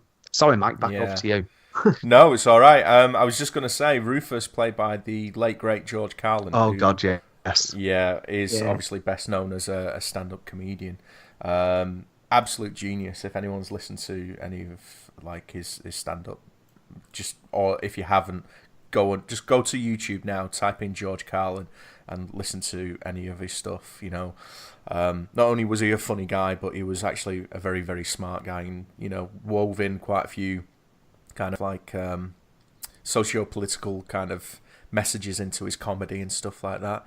I didn't know who he was at the point when this film came out because obviously I was 8 or 9 years old. And it's only through later years when I saw him pop up in some Kevin Smith movies and stuff like that. That's how I kind of discovered Carlin, who obviously been a comic for 30, 40 years by that point. So I had a wealth of kind of material to kind of discover with his stuff, and but he's awesome in this film. He's the first character we actually see in the film, because he kind of does a narration to camera, doesn't he? Where he's kind of 700 years in the future, I've got to go back and travel back through time to make sure the two great ones don't fail the history test and blah blah blah, because even though Bill and Ted don't realize how important they're going to be, he obviously knows, because they're living in a kind of society which is based on the music that Bill and Ted will go on to write and perform and all that kind of stuff. So it's kind of weird because it's almost Terminator-esque. It's another one of those time travel things where you've got one of those paradox loops, because if Rufus doesn't go back and help them, then they can't make or produce the music that the society's based upon. So you've got that causality loop in there, which is... Yeah, because first of all, he's got to make sure, because he always say, don't we, never travel back in time, because if you do something like that butterfly effect, it'll, have affect the future and stuff. But obviously, he's got to go back in time to make sure that everything works out well for him. So he's going back in time for selfish reasons, but also, as we very later find out, to obviously save humanity and things like that. I mean, when you just made me think of something though, but when he appears on the screen, it's almost like a play, like the old Shakespeare type plays, because you'd have a narrator to go, welcome, to the show. It's due to be starting. You're going to be hearing a tale about this, and here we go. And then it's like curtain up, and that's when you have, I'm Bill S. Preston Esquire, I'm Ted Theodore Logan, the Wild Stallions. So that's how they obviously introduce themselves. Just like curtain up, here we go, here are leads, and the story begins. And when he arrives and meets them for the first time in the parking lot outside the 7-Eleven. Circle K. Oh, is that what it's called? Yeah. Right. Damn my notes. No, and Bill, strange things are afoot at the Circle K. Yeah, but so again, he's coming in again, narrating the next act, because we've had the first act where it's like their problems at school and how they're going to do this, So here's the problem. Well, here's the answer. You've got this time traveling device, a phone box, which I think if you showed that nowadays, people would just be like, what's a phone box? If you're, age 8 or 9, like we were when we watched this film. But yeah, it's. Yeah, I've never thought about that actually. Yeah, you don't see many phone boxes about now. No, I suppose it'd be like watching the original Superman, and it's kind of like, well, because they do that running gag, don't they, where he's trying to change into his costume. From the old Fleischer things, he's looking for a phone box, but the only phone box he can find is one of the doorless ones with, the open phone boxes. But nowadays you look around and you can't even find one of them. So it's, isn't it weird how time moves on? I know. I think that's something else. Obviously, that dates it a bit, but we've obviously. Yeah. Also, his massive shoulder pads he's got on. Oh God, yeah. Shoulder pads are still a thing 700 years in the future, aren't they? As are wraparound plastic sunglasses are still a thing in 700 years in the future.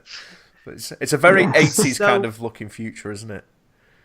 Oh God, yeah. But I suppose it was like I think the big thing is, because it's set in the 80s. 80s is all about colour and just, excitement and things. So I suppose it was a good thing to have, and we'll go, do you know what? This is brilliant. Having all this great music in the 80s, all these bright colours, and, I know there's like, downsides to it as well, but, they're just still showing some of the plus points in the 80s.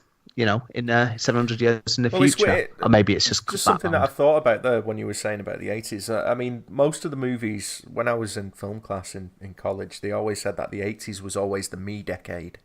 It was always kind of like greed is good, and, movies are all about how can I benefit myself. So it was always the me decade. And then the 90s became the you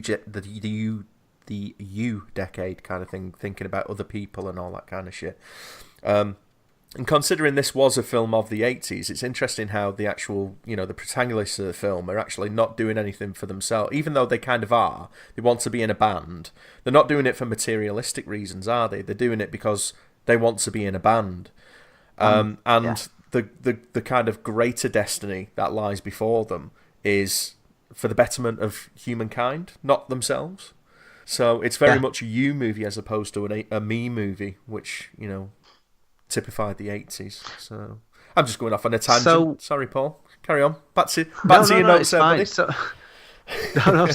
basically, like with Rufus arriving and things. So I think if this happened to any one of us, you'd just be like, Jesus, what is going on? Because we're not complete slackers, smoking weed or anything. We're not talking like full on Jane Silent Bob type characters here, But when obviously Bill and Ted from the future turn up in the other phone box, telling Ted to wind his watch and also say hello to princesses. 69, dude. Oh yeah, which everyone always remembers that. Obviously, they always remember the air guitar. I had no idea what a 69 was at that age, But then again, there we go. Bit of a naughty joke. Back in the PG movie back then. But that's when basically everything starts, because it's the second act of a film. It's only been on about 15 minutes, and then it's just Rufus shows, look, this is how you're going to get this A star. You're going to be able to go back to any time and actually speak to these people and actually bring them here. So it's like the ultimate tool. I thought they didn't plan on bringing them with them at the first time because Napoleon fell. Yeah, that was kind of like a happy accident, and then they kind of come across the idea. They're kind of like, oh, I've got an idea. So because he gets trapped, doesn't he? He gets blown up. Like a cannonball goes off behind him, and then like a ribbon of electricity kind of wraps around his leg from the phone booth and drags him through the circuits of time, which is some very early CG. But oh god, that actually looks awful. But you just got to go with it. I think it fits with the kind of overall tone of the film, doesn't it? Even though it's very primitive by today's standards, it kind of you know what it's trying to translate to you. you know, because they explain it as the circuits of time and the phone book connects it. So it's like almost like you're traveling through, you know, fiber optic telephone cables or whatever it is, you know, from this part of the future to the past and all that kind of stuff. So yeah, it looks a little bit shonky now, but it you know, it's the only bit that does though. In that entire film, it's the only bit where you go, ugh, but like I say, you just got to go with it. But I wrote down like all the orders of people that they go around collecting. Yeah. I don't know if you guys did that. Because after I'll just put it out. I'll put it on Front Street for you right now, Paul. I do not make notes for these podcasts. Okay. So right. Okay. automatically, you have become the most well-researched guest that we've ever had on this podcast. So we just winged it, Paul. Well, like all right, after Napoleon, you know, they obviously have to pass Napoleon off to it's Ted's little brother to look after him while they're like going, well, what we're going to do now with this historical person, you know, just make sure he doesn't get into trouble. We're using this again, and we're getting some more people, you know, because obviously they know, like you just said, Lee, we can bring them back.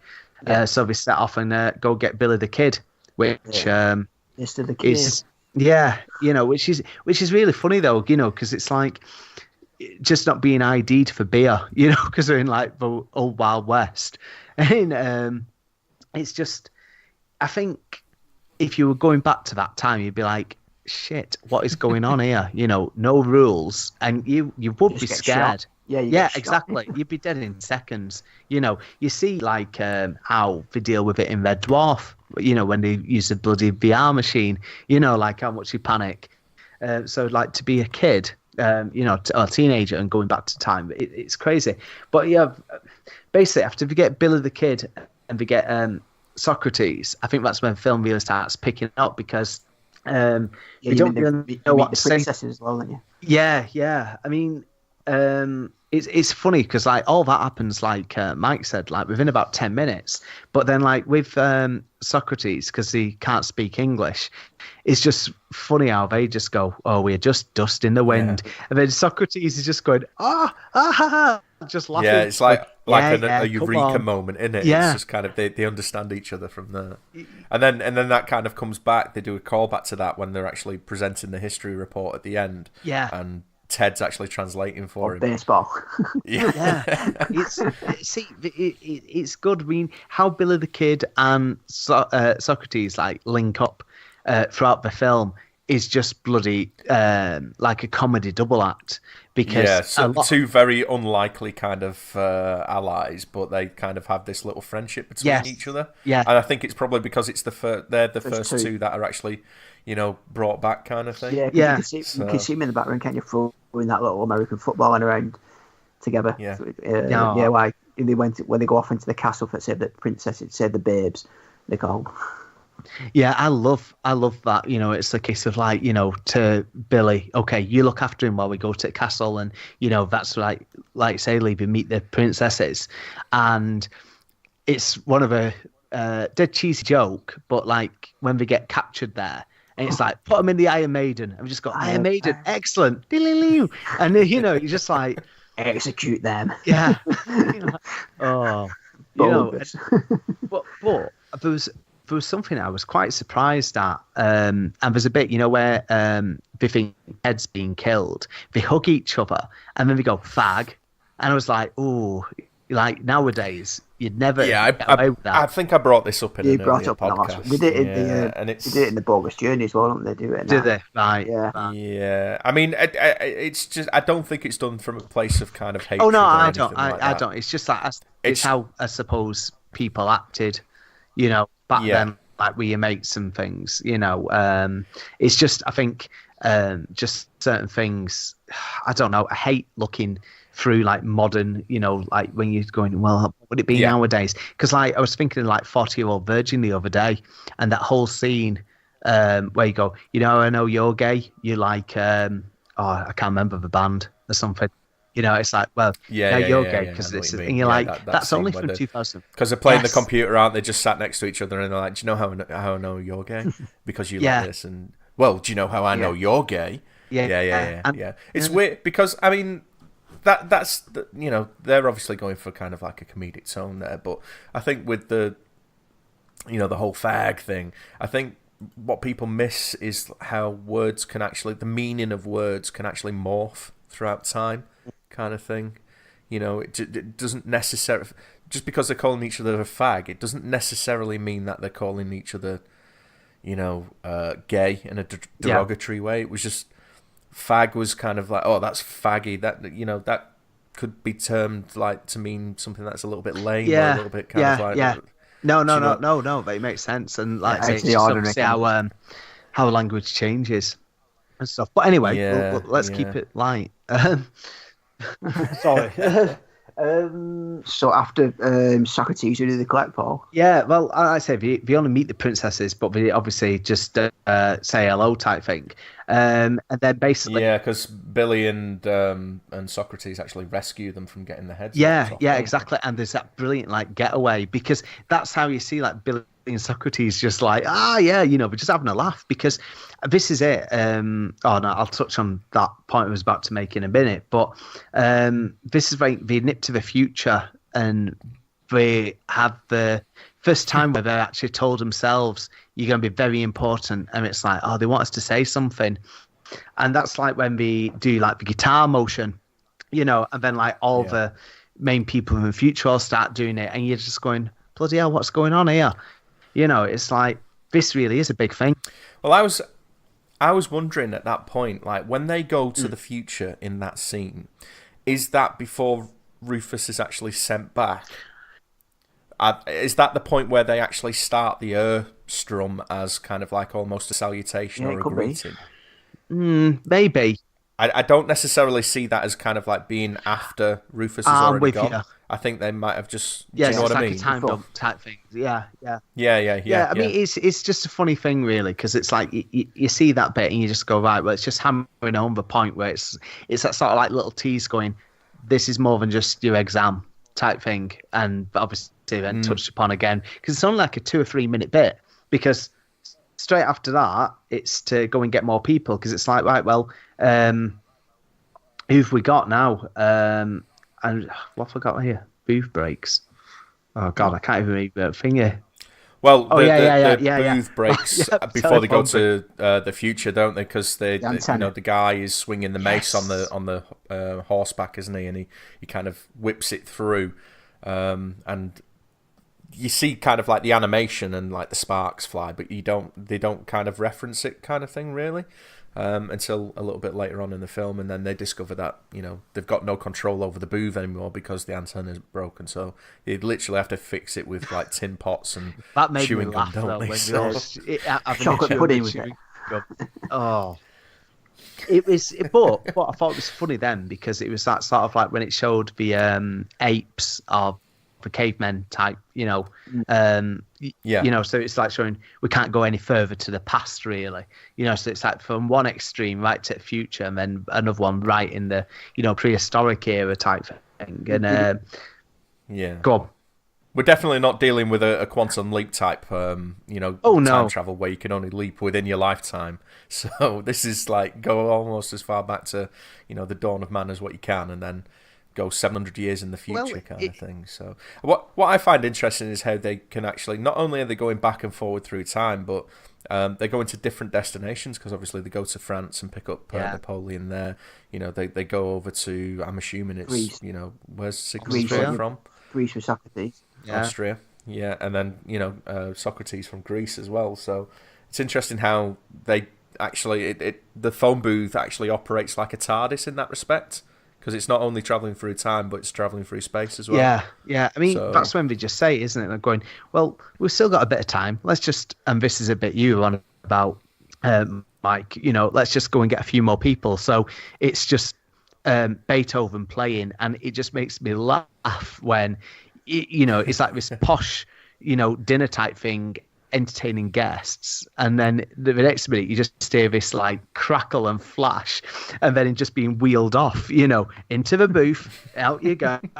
Next, Joan of Arc. Out you go.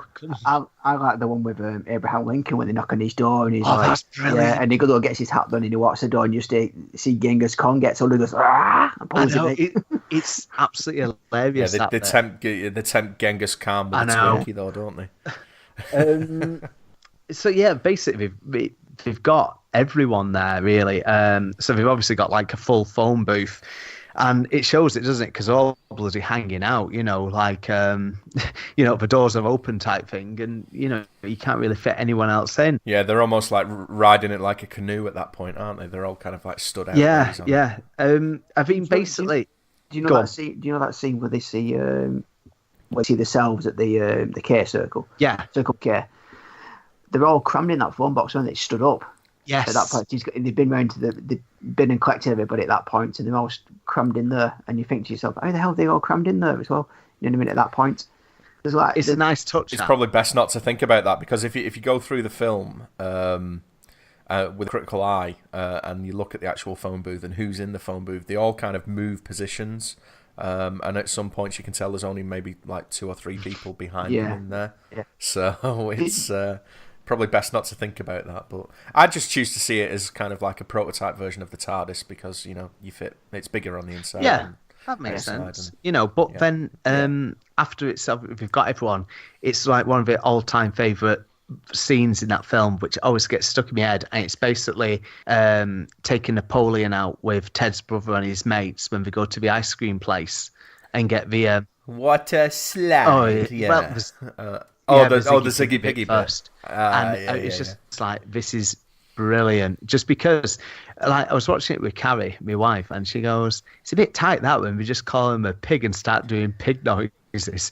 Because it's just like brilliant. Because like the first time he has a bit of a taste, it's like, oh, what's this? Oh, it's ice cream, and then it cuts to like the last little bit in a bowl, but he's basically like stopping this actual kid from having the last bit of a sauce. It's just a case of like cross swords type thing with these spoons. It's like, no, this is mine. Yeah. And then it's a case of, behold, he ate the Ziggy Pig, and then he's like, Ziggy Piggy, Ziggy Piggy, and you're just like, and all he gets is a badge. I know, but I'd want a hat or something as well. It's no different what I mean? To when you go to burger places now, where it's like, oh, brilliant, eat this like 10, burger challenge type thing, and get your name on the wall and a picture of you. Now, I'm not being funny. I've never either managed one of these. I do like burgers, but if I had that and a picture taken of me after, it'd just be basically comatose, just like, full on meat sweats. It's just the fact that even when they take the bowl away, he's still licking the ice cream that's put onto the table. And it's like it's what you've got to keep in mind though. Like, for all of them, it's his like first time in the 20th century, and you're like, oh my god, ice cream, my god, a phone booth, and it's just like that, the excitement, of all these simple things that we take for granted. But then like falling onto the bowling, that's another bit. Like, I think the Napoleon stuff is, what's that one again? Yeah, the scorecard, and just basically just then having a paddy and really, really shouting, and that's when we just sod off and leave him, which I think is a bit tight, really. But I suppose when you're about age 10 or 11, you don't want to be babysitting some old foreign guy, do you? It's brilliant, that scene though, when the manager from the ball, when Ali comes over and he's like, "Where you going, buddy? You need to pay." And Napoleon just turns around and goes, "Buddy, pay." And he just, next thing you know, he just chucks him out. Yeah. Oh, it's good. Did you guys pick up on when you mentioned about the cavemen, Paul? That one of them was chewing bubble gum. What? No. Yeah. Oh, no, that's good. I think it's the one on the left. Yeah, one of them's chewing bubble. I think he blows a bubble as well, or something like that. Yeah, I think he does, and he runs off with. Yeah. I just assume that they handed it out before they kind of buggered off in the booth again. Yeah, and they were just watching them go, kind of thing. Well, everything's in present day now. We've done all the time travel bits, and this is like the last 25 minutes of a film, possibly half an hour max. I mean, what do you think, Mike, of this? Of the film up to now, like, with the whole time travel and things, do you think it could have been done a bit better? For a movie that features time travel, it doesn't really feature time travel. Not until the point where we get to the prison, and that's when it starts to have a little bit of fun with the time travel elements, because they start making the plans. It's kind of like because they set up in one of the early scenes with Ted's dad about Ted's dad's keys going missing. And he's kind of like, oh, I didn't touch him or anything like that. And it turns out that Ted did actually steal him a couple of days prior with the phone booth, going back in time so he could, hatch an escape plot from prison, because they go, and like we mentioned before, we have this like good long scene in the mall where Joan of Arc is teaching like an aerobics class, and Genghis Khan is skateboarding through the mall with a baseball bat. That bit's brilliant. I love the Genghis Khan stuff though, because it makes me laugh, because like when obviously he's just used to like his weapon of choice, like an old club, and then he's picking up this baseball bat, and then he's doing all this like twisting and stuff with it, and then he just beats the shit out of that mannequin. He's like going, oh well, he's just practicing, whether or not it's worth buying this bat or not. Oh no, he's beating the shit out of it. Oh no, now he's chasing the security guards. Now he's fighting back, and just the entire scene is brilliant, because remember, like I just said, it's the first time all these people are like, what the hell is this? There's no shopping malls in Mongolia, Greece and things like that, at least not in those times. So then they're like going, oh my God, this is brilliant. I mean, the bit with Billy the Kid and Socrates, again, chatting up those two girls, which is absolutely hilarious. And it's like, oh, look how cool we are. And then it's like, they're just like laughing at him, just like, what the fuck is up with you guys? Why are you dressed like this? And like, don't they call him geeks or something? Cool. You are such a geek, and he's Well, the way I see the mall scene is kind of like because, like you said, Paul, at this point we've got all of the characters that we're going to meet in the film, kind of thing, and we're back in the present day, and the first thing that they have to do when they get back into present time is the household chores. Missy makes them do the chores before she'll give them a lift to the mall. So then you have that kind of like sped up, almost Benny Hill kind of sequence. That's all you were missing, the music over the kind of that little scene where they're all doing the household chores. Genghis Khan trying to drink the toilet water. Yeah, Billy the Kid's just putting rubbish into the drawers and shutting the drawer. But I loved that bit, because basically it's very, very a teenager's way of tidying up. It just made me laugh. I mean, one thing that we didn't mention, which it touches on right at the start, is with Missy, Ted's stepmom, who we went to school with, and.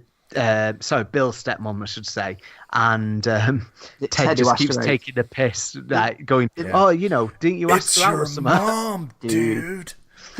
On one of the scenes, though, didn't they walking in some steps, and he's like, it's when they're in Bill's bedroom, I think it is, and they walk out, and Ted saying, "That's it, your dad's going to do it in the bedroom now," kind of thing. He's like, "Hey, do you remember when we was in first grade and I asked her out to the prom or something like that?" Shut up, Ted.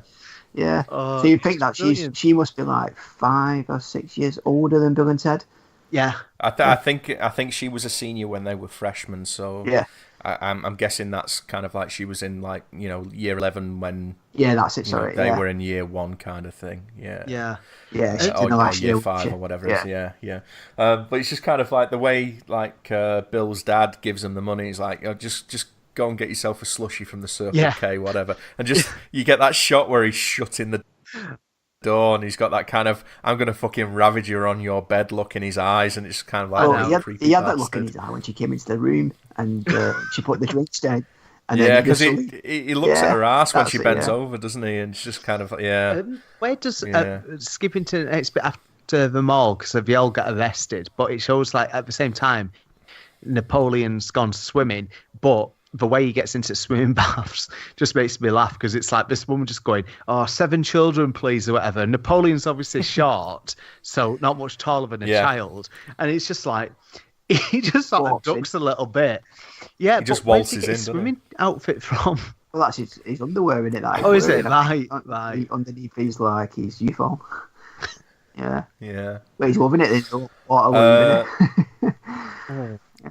So they all get kind of arrested, and I don't think we mentioned it, but Ted's dad is the kind of like the police officer of that little San Dimas, wherever the area is, and this is like they're all in the jail cells, and this is the point where the film actually starts to have a little bit of fun with the time travel elements, because Bill and Ted are talking about how to get them all out of jail, and they start coming up with the idea of using the phone booth to actually position items that they will need later at an earlier point in time. So it's like, well, if we remember to put a trash can here, and it's like, what do you need a trash can for? It's like, you'll find out. And then, the trash can drops down and, clonks them on the head and they can't see. And, so, like I was saying before, it's just kind of a film about time travel. That's kind of the only time travel-y bit that we kind of have any fun with. And I think that's where the film actually really kind of like made me chuckle, when they were doing all of that kind of thing. That's when it was kind of at its most fun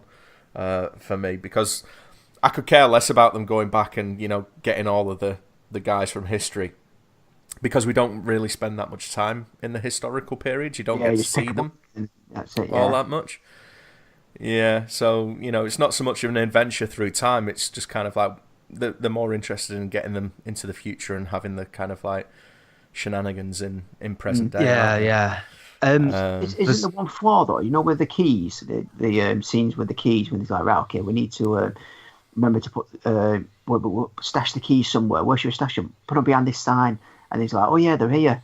And he said, we'll have to remember to do this, otherwise it won't work. And then later on, he just leaves the keys in one of the cells. Do you guys notice that? He leaves them on no, because it's already happened though, hasn't it? So it's like we've already. Yeah, he's already positioned them like 2 days earlier, hasn't he? Or a day earlier, because his dad's looking for them. Right. Yeah. So it doesn't matter where he leaves them from that point as long onwards, as they're there for them to pick them up. Because he's already. Yeah. I don't know if you guys notice this, but it's one bit that just made me laugh, and it's a bit where again they're waiting for. It's just after this in the cell bit, like Missy's waiting for him with Napoleon in the car, and they come back to the car. Napoleon's trying to make a move on Missy because he was sat in the back seat, and then he sat in the passenger seat. He's there just trying to like sliding over, latch onto it. I was like, that's fucking brilliant. He's like just this like short foreign dude from the from the past, and he like. Well, the French are supposed to be suave, aren't they? I just absolutely love seeing that. But then, at the same time, it's showing the final presentations, and they've only got till they've luckily for film purposes been given the final slot of the presentations, because if it had gone on first, then they'd definitely be late.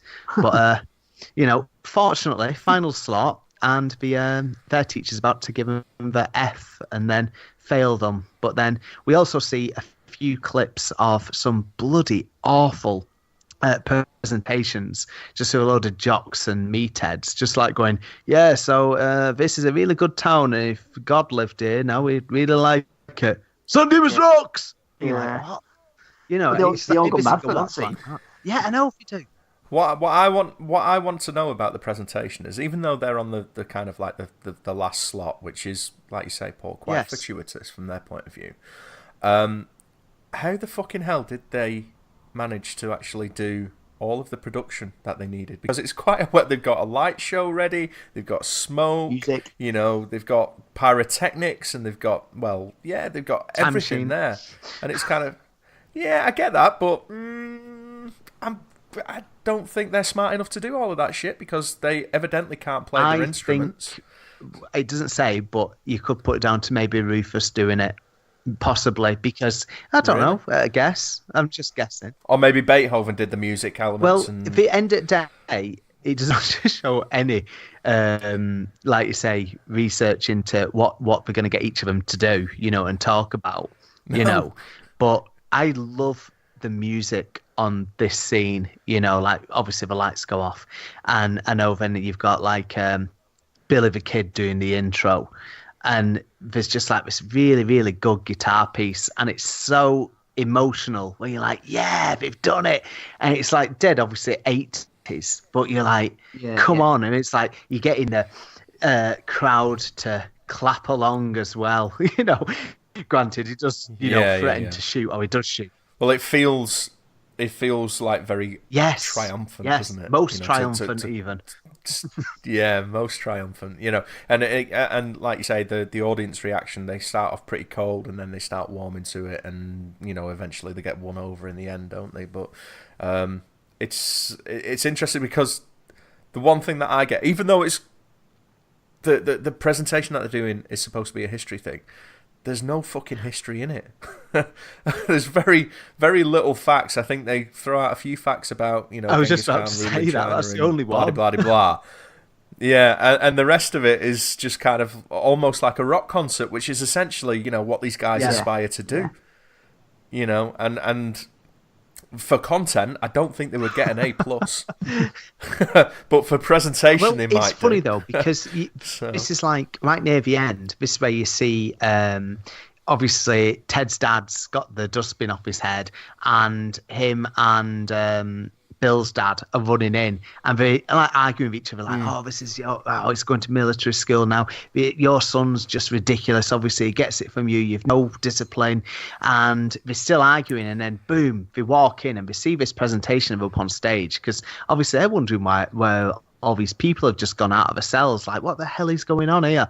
And then they start going, "Hang on a minute. Like, what is going on here? Like, why are these people who've just been broke out of prison on stage, and what are they doing?" So like we touched upon before with Freud talking about Ted's dad, and like his fears being projected onto him, and you're thinking, okay, it's just glazing over. Everyone's just doing the little thing, Mozart, because it even again mentions, I think, Van Halen then, and it's just like, oh yeah, he's known for playing his music, and he really also like such a piece and such a piece, and Van Halen, and you're like, all right, back to the rock reference. His favourite pieces are such and such and such. Oh yeah, that was it. So Bon Jovi. So again, there's a rock reference, and it is just wrapped up quite well, because then it's the case, and I can't believe no one freaks out at this, but like then when they all get in the phone booth, and it just disappears, and it just goes, okay, and everyone just goes, yay. What? They all just accept it. You've just watched a load of people disappear. If I saw that, I don't know, I'd probably lose my mind, Well, if I saw like 10 people get into a phone box that small, I'd probably lose my mind. Never mind the fact that the phone box then disappears in a puff of smoke in the fucking ground like the Prestige. I know. It's just kind of... but the whole presentation at the end just has that sense of kind of like accomplishment and fun that the whole film's kind of had up until that point. Yeah. Each historical character has their kind of like moment on the stage as well. Yes. Like you say, you've got Sigmund Freud, analysing Ted and his father issues, and then Bill's got that great line where he's kind of like, "No, I don't need analysing. I've just got a minor Oedipal complex." Yeah. And then it cuts back to Missy, and she's kind of like, I wonder what that means. It's one thing that I liked when their dads are kind of like walking into the school, they're having that little argument, how childish Ted's dad is, when they're having the argument, because he almost skips through. He's like, "Well, I'll have you know he's going to an Alaskan military school." Yeah. And it's just the way he kind of hops after him kind of thing. That always kind of made me chuckle.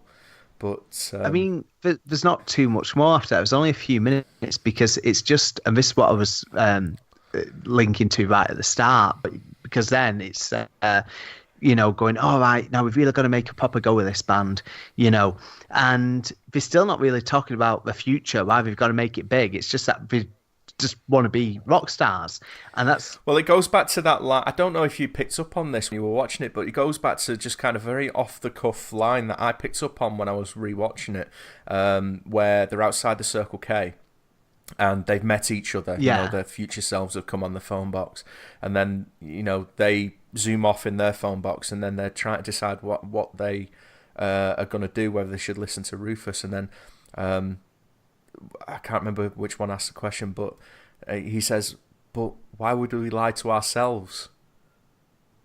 And that's kind of like the kind of whole crux for them, because it's kind of, they want to be in a band, but they haven't got the talent to be in the band. But they still kind of persevere and just piss about and, shred on guitars without any talent whatsoever. And then it's only in the final scene where they actually stop lying to themselves about, doing this thing about being in a band, and say, maybe we should actually start to, To learn and get good. Yeah, I mean, and at that point they stopped lying to themselves. Do you know what Yeah. I mean? And I don't know if that was a conscious kind of thing, but it struck me, just that little off the cuff kind of line about why would we lie to ourselves, and that seems to be something that they've been doing all the way throughout the course of the film. I mean, In respect to the band and the music and maybe the destiny, accepting the well, destiny. they sort of like rubber stamps it, because then that's when Rufus turns up again with the princesses who've been introduced to credit cards and pretty Yeah, well dresses. done, Rufus. You've just saved them from some royal ugly doos, but introduced them to a fucking lifetime of I crippling know, debt. and loan Thanks, mate. sharks. Oh god.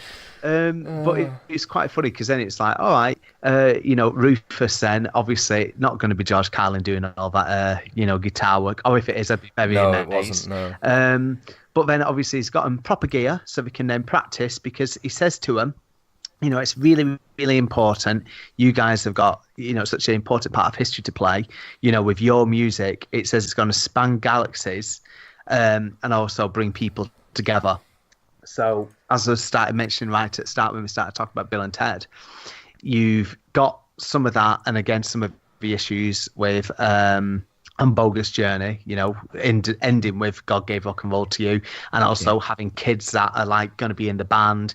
And again, in the second one, you show all those different galaxies by meeting Station in the second one as well, meeting Death, who is rumoured to be in the third part as well. Yeah. Well, I've just read that as the script exists now, there isn't a part in there for Death, but they are looking for a way to include him. So I'm assuming that means that they're going to rewrite something or try and find. Yeah, that's good.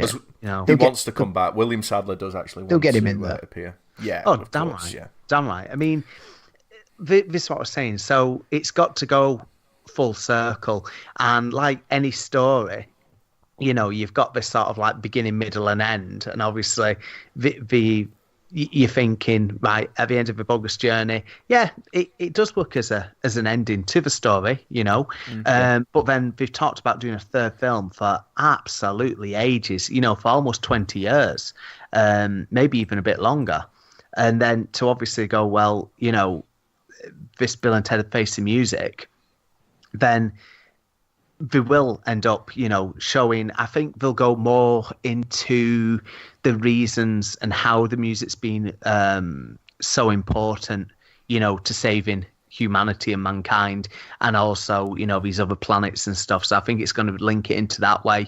And I think the whole premise of the story is that they have got writer's block, essentially. They know they are destined to do all of these great things, align the planets, and the music helps contact extraterrestrials and also household pets, and that always made me chuckle. It's kind of like, okay, fair enough. But they obviously know that they've got this grand destiny, but they haven't written the song or the songs that they're meant to, and it's about kind of like overcoming. I think it's going to be kind of like a coming of age tale, even though they're going to be in the 50s at this point, so maybe it's a little late for that kind of thing. But I suppose it doesn't matter what age you are, if destiny comes a calling, you can kind of face up to it at any age. So I am looking forward to it from that point of view, but like I say, I'm just a little apprehensive that it doesn't let us down, because it is a film that's going to have 30 years of expectations behind it, and as you know, movies that tend to have that much kind of hyperbole behind them and expectation, and they fall flat. I know, and I like to say, I love the sequel. So sometimes it's difficult to live up. I do as well. I do. I think it's funnier than the first film, but I don't think it's a better film than the first film, if that makes sense. I think they went a little bit more broader with the comedy. But yeah, I think I prefer the first one out of the two. Okay. Well, we'll see what third one brings, but it sadly won't be bringing Rufus into it, which will be a bit of a blow. That is going to be a... Yeah, I hope there's a bit of a nod in there too. Oh, there will be. There has to be, and they'd want to put that in as well, but I don't know. So, I know CGI him in there. Oh, no, please, God, no. No, just something respectful. I mean, I did like in, even though he's not dead, but in Indiana Jones and the Crystal Skull. Oh, Sean Connery. They just had the picture on like Indiana's Yeah, desk that of was his nice. dad, and then they had the statue of Denholm Elliott Yes. at the school that Indy taught at. So kind of respectful nods, but not kind of like overt, kind of in your face kind of things. Just if you're a fan, I just hope they do something there. Whereas if you're a fan of the kind of the movies, then you'll get it almost as if it's kind of like an inside kind of bit of knowledge kind of thing. Do you know what I mean? Because there's going to be a lot of kids that haven't seen these first two films and probably won't see them by the time the third film rolls out. So what? Obviously, we've got to the end of a film. I mean, I know like Lee's usually full of facts and things Any trivia? like that. Yeah. Trivia. I've got a few. I looked them up yesterday, so this Go on. just bear with me now because it's just going back. I'm just going off my memory. The film was directed by Stephen Herrick. I think knew you'd be going here. Herrick, yeah. I thought you'd expect that, Mike. Mm-hmm. But he directed Critters, believe it or not. Yeah. Okay. Which a good film. Which I think came out just before this, and then he directed 101 Dalmatians, the Glenn Close Disney one. That's good as well, though. Yeah, For a good family film. Mighty Ducks. I know you're a fan of that, Paul. I can take it. I don't love it, but I think it's one of those films that you saw when it came out. Before when we talked about Bill and Ted being on the video shelf, I think Mighty Ducks, the first one, was like one of those constant renters as well. My sister absolutely loved it. Yeah. So I think it's another film of those times, like a popular Disney film title. Yeah. Sorry, go on. He also he was a director on the Three Musketeers film, which starred Charlie Sheen and one of Mike's favourite actors, Chris O'Donnell. Oh, yeah. And Tim Curry. Yeah, and also he did the MacGyver TV series. You're not even giving a shout out to Kiefer Sutherland in that film. I was thinking that. Wow. Well, I don't remember that one. Well, no, Kiefer Sutherland isn't it? Three Musketeers. Oh, is it? Yeah, he's in it, yeah. Right. Well, as I said, I'm going from memory anyway. Should have made Did you check the notes. budget? Did you check the budget, Mike? It was Waffle and Ted. The Bill and Ted, it was something like $6 million budget. Yeah, but I think they brought in they brought in 40 or something like that. Yeah, which is pretty good, really. So they did. But this is one of those films that would have done really well on like the home rental market because, like I say, it was one of those that we rented several times. So I think it was like one of those money makers on VHS. So yeah, right. So there was a Bill and Ted Excellent Adventures animated series as well. Came out in 1990 and it spanned for 2 seasons. The first season, believe it or not, had Rufus return. It had well, they both did the voices, didn't they, for the first season? Yeah, they returned. Not for season 2, but season 1. They all returned. Alex Winter returned and Keanu Reeves. They all returned for the parts. I remember watching that because I think it was Channel 4 used to show it on Sunday mornings. They used to show that back to back with the Back to the Future cartoon show. Yeah, they did. Yeah, I used to watch that. Yeah, there was also a live action TV series as well, only spanned 7 episodes, which came out in 1992. But sadly, none of the actors or actresses returned for that. Yeah, that was just two unknowns, I think, who starred as Bill and Ted in that. Never seen it, and it's on YouTube, I think, but I'm not really that interested about watching it. Oh God, no! I've never seen that. I've seen the cartoon. And I've seen the cartoon, but they also did some games. I think there's one for Atari Lynx, and I'm sure on the one on NES. the Amiga. One on the NES as well, I think. Right, I've never played it though. Did another trivia as well? Did you notice when they're in the castle when they're dressed up in the suits of armor and they did a bit of a callback to the Star Wars in it because he's like, "You're not my father," and they're like pretending they've got lightsabers when they have that sword fight. Yeah, which were pretty cool. Yeah, I think I'm pretty much done for my trivia. All I was going to mention then was just the games and the comic as well. One thing that I will mention, because I was like, I think it came out about 1993, the film Freaks with Alex Winter in it in a lead role.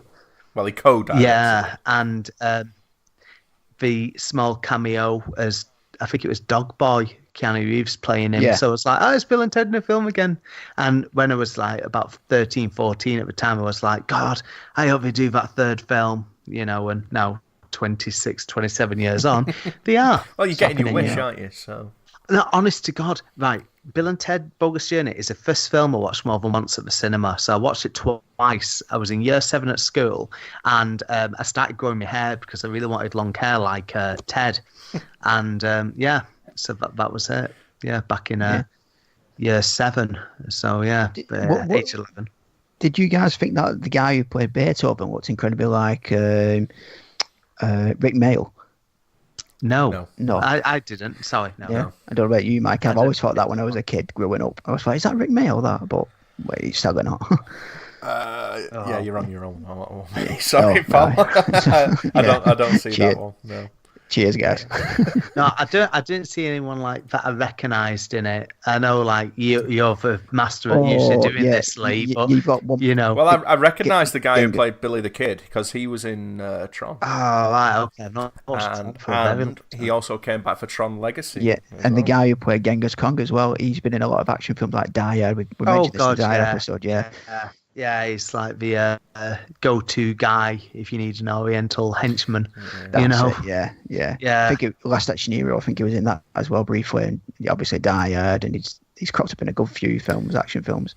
Yeah, well, I mean, obviously, you could tell he's a skilled martial artist with the way that he's, you know, waving about the baseball bat and the club, and then the kind of like the spear thing that he's got on the stage at the end of it, kind of thing. So Yeah. you know, it's a case of one of those. If you, in the 80s and early 90s, if you needed an Asian action type dude, then, you know, especially to fill a henchman kind of role, he was 9 times out of 10 on it. You know, so he got about in quite a few films. I'm just looking because obviously the film was released in 1989. It was released quite early on in 1989. It was released in February, according to this. But it didn't make the top 10, because obviously it only made 40 million. It was up against some big hitters in 1989. So go on. What we got? We got the top 10 films of 1989, according to Wikipedia, which is the knowledge of all things. Of course. Born on the 4th of July. Okay. Little Mermaid. Right. Ghostbusters 2. Honey, I Shrunk the Kids. That's another Lethal one Weapon. that I always got rented out at school because I got sick to death of seeing that bloody ant getting injured. And it's like, oh, the ant's gonna die. Yeah, I felt bad like the first time I watched it and the ant died, and then by the 4th or 5th time I watched it, I was like, I don't give a shit about the fucking ant. Get me a massive magnifying glass now. Although I did have a crush on that blonde bird that was in it, but The elder sister. yeah. Lethal Weapon 6 was Lethal Weapon 2 at number 6. Not Lethal Weapon Right. 6. Dead Poets Society, that one surprised me. That's number 5. Right. Look Who's Talking. Back to the Future Part 2. Batman. Yeah. Of course. And the highest grossing film of 1989 was Indiana Jones and the Last Crusade. Look at the films that year. I know. Those are big hitters all there. bloody amazing. Back to the Future 2, Indiana Jones Last Crusade, Ghostbusters 2, Dead Poets Society. But again, right, you've got a mixture of genres there. So back before when I was banging on about 1999, 10 years before, you still got your massive superhero film, which was a massive deal because Batman was just, you know... Well, 99, you had Episode 1, you had The Sixth Sense, you had Toy Story 2, you had The Matrix. I think you said The Mummy was in there. Yeah. There was I'm sure there was an Austin Powers. I think Yeah. it was the second one that was out. Yeah. And there was a Star Bond Wars. film out that year as well. Yeah, Was it, you had World Is Not Enough. No, not World's Not Enough. Oh, God. Or was it World Is Not Enough? I think it was. With Denise Richards' Finger Christmas. Yeah, that's World's Not Enough. Yeah. Right, yeah. Yeah. So that was another big year, that, mate. Yeah. So, like I say, it's 10 years on. And then if we looked at 2009, maybe another time though, I can't think what came out 2009.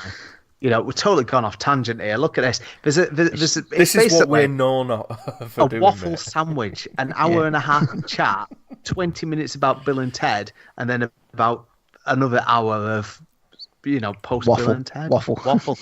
Yeah. Yeah. Yeah.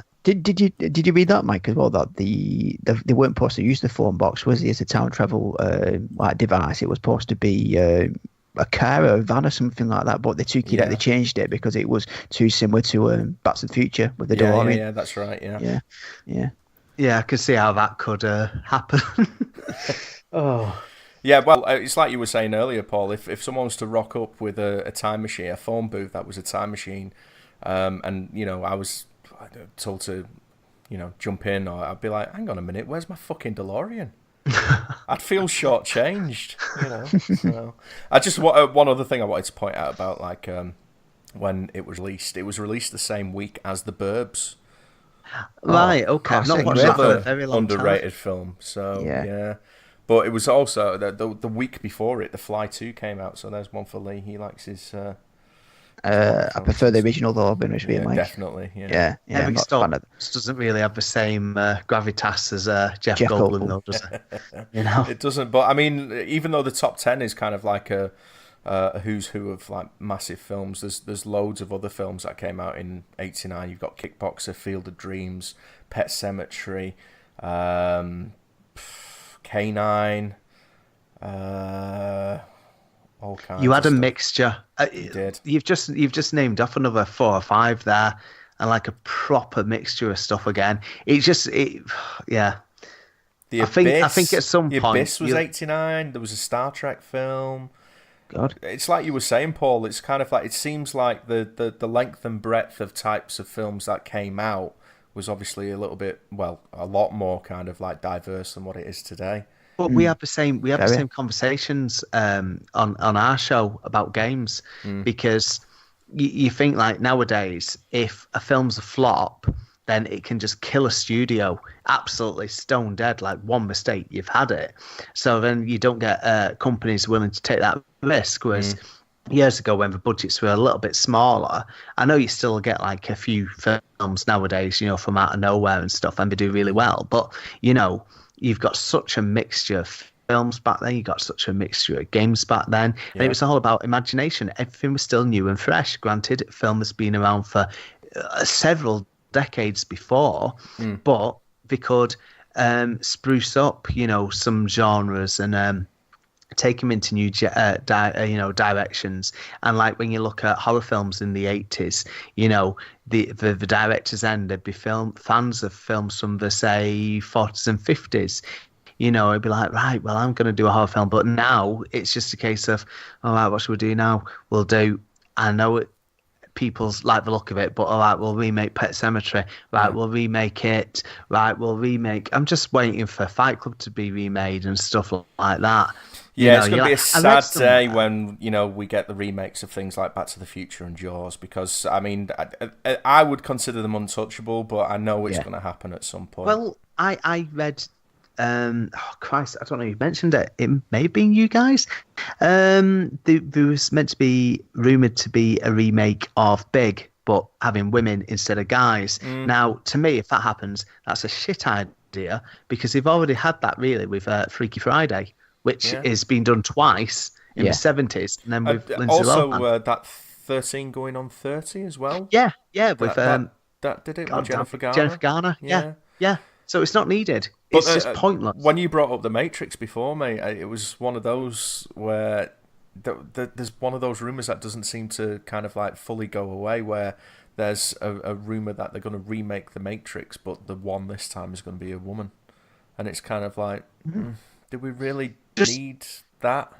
Leave certain classics as they were, the likes of your Clockwork Orange, your Godfather, your Goodfellas and things. These are classics for a reason. They're genre-defying, And I don't want to I don't want this to come across as like coming from kind of like a sexist point of view, because it's kind of like, well, there's plenty of good films out there with female leads. You don't have to go out. There's loads. You don't have to remake something like Ghostbusters with an all-female cast. You don't have to do the Ocean's 8, go down that path. Just because you feel like you can wring a few extra dollars or pounds out of the female audience, which I find that more patronising. Yeah, exactly. It's kind of like, we're not doing it for an advance in the cause of treating women equally. We're doing it to wring money out of your purses, love. So I know. Oh, come and get watch this film with the ladies in that you like and fans of and stuff. But then you've got like 3 Billboards that I mentioned straight away when I watched that. I just went, my God, that's amazing. Great Again, film. not a remake, female lead, film, perfect, just absolutely brilliant, upsetting in places, and makes you want to carry on watching. And I could think of other examples, not right now, but there will be others, where I can go, well, we've got a section at work because it was like inspirational women in film, and we've got so many things in there like Silence of the Lambs again, with Jodie Foster holding her own against bloody Anthony Hopkins. You've got a load of like the classic films, things like Sunset Boulevard and stuff, and then you've got like back, with like the whole femme fatales and stuff back in the 40s and 50s. These were like A-list actresses or actors or female actors or however we should say it.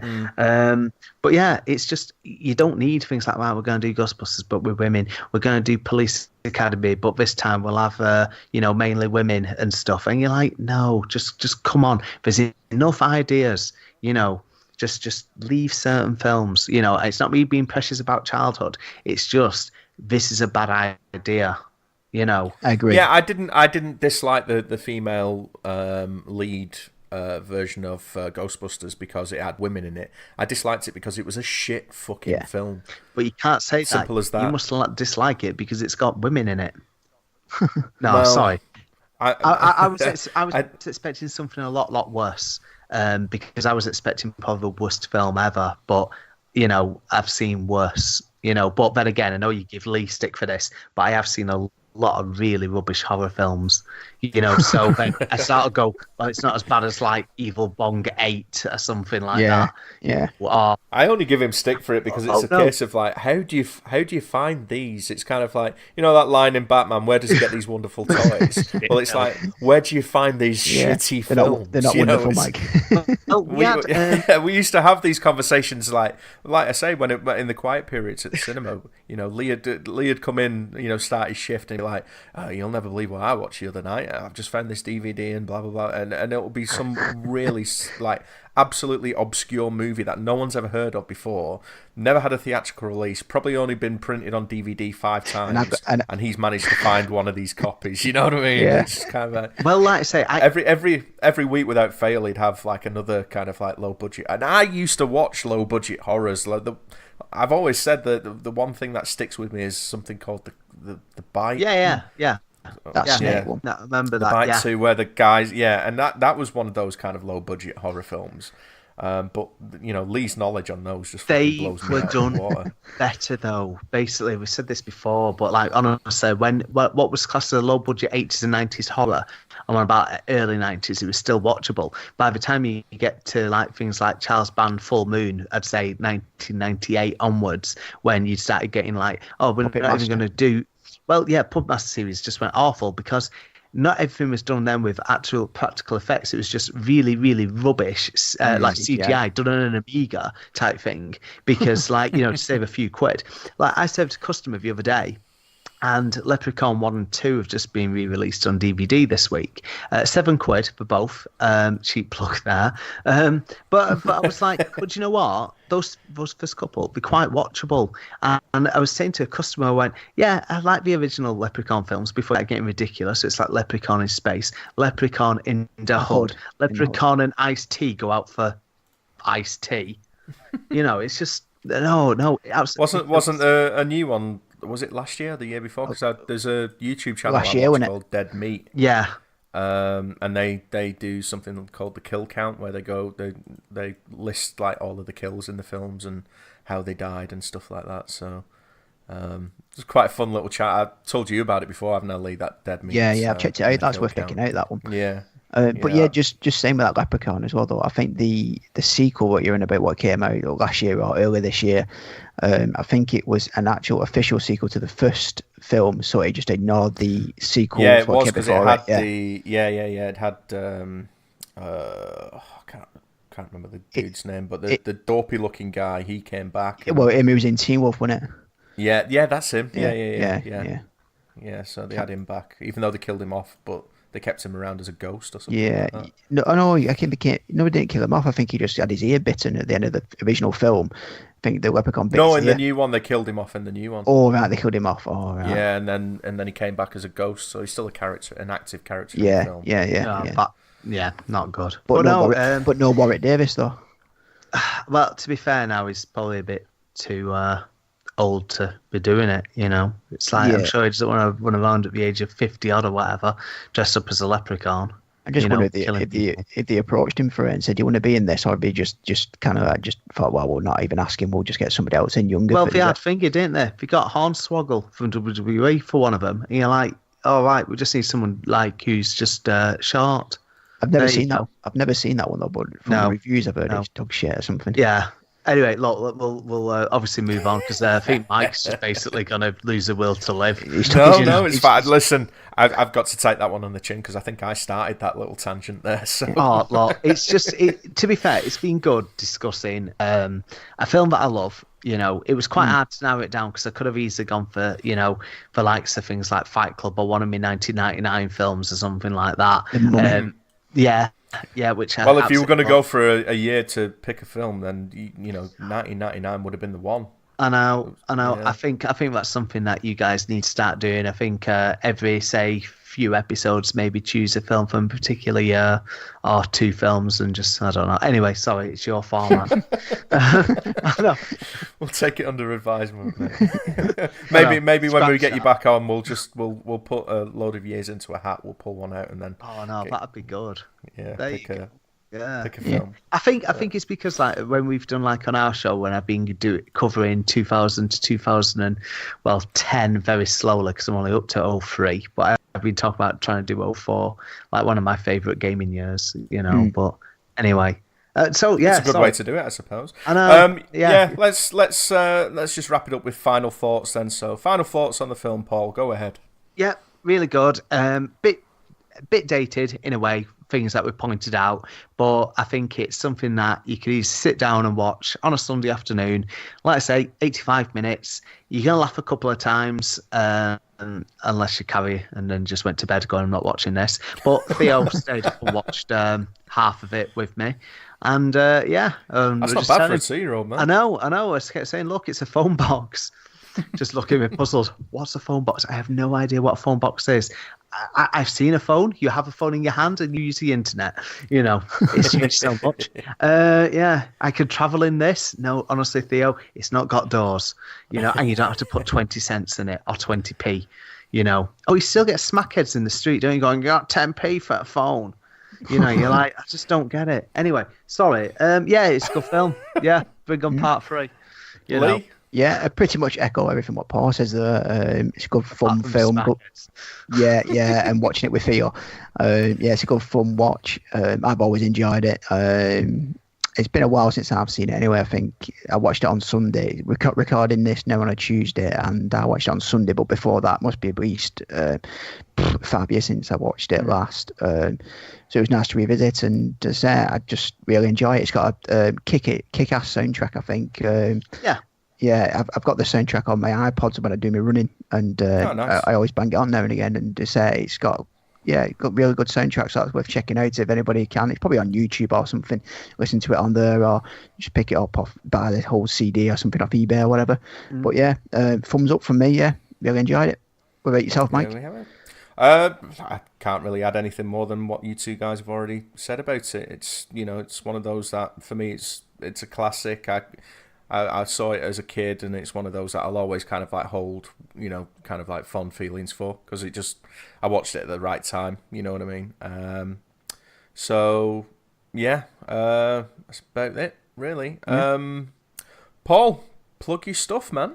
I feel like I've not stopped talking. Right, first of all, I apologise that I've just really run with this. I hope this doesn't put you off for future episodes. I will try to be more behaved, but yeah, it is. Mate, you've done fine, mate. Don't you worry about it. It's been. I do fine. feel bad. I know. It's been a pleasure, Paul.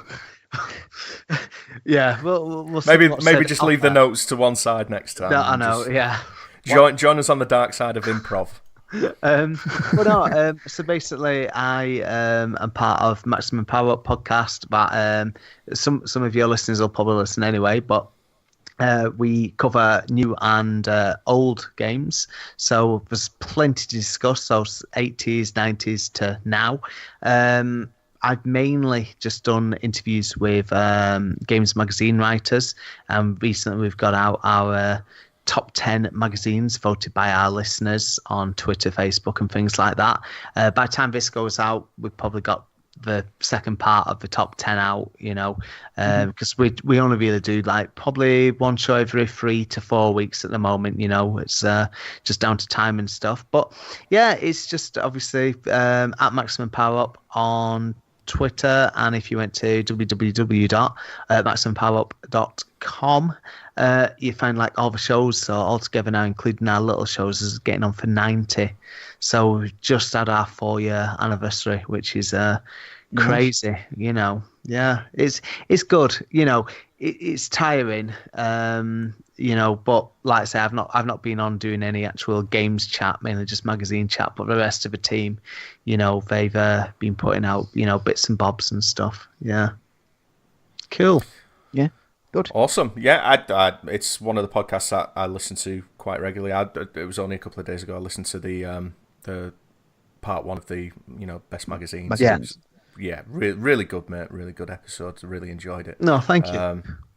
So you can just tell. I mean, obviously, people who are listening to this can tell that you put time and effort into it because you made notes for a podcast that you were only guesting on, and you didn't really need to do that. But really well researched and really good. Yeah, interviews. no, it's so I do. I think that's where where my passion is, because like we said, like we've touched on film studies, like we both studied that.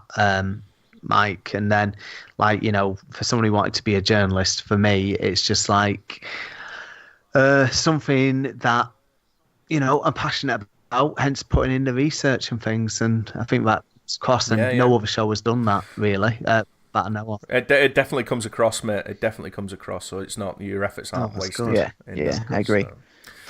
Anyway, that's Lee, have you got anything that you want to plug? Nothing really, just if you want to follow us on Instagram, the Untitled Film Podcast, and Facebook, we go by the same name, Untitled Film Podcast. I don't really have anything to plug. So that's it. Paul, thank you very much for being our guest. It's been a pleasure. Thanks, Paul. Hopefully, we'll get you back on maybe to do Bogus Journey. If you're up for that. And maybe the third film as well. Yes. Oh God, that would be weird, wouldn't it? Oh, that's assuming this podcast hasn't been relegated to the sands of time, as it were, because it's going to be at least a year before we get to see that film. But it would be fun if we could do the whole trilogy. Come on, guys! I've been doing mine for 4 years. It's almost killed me at times.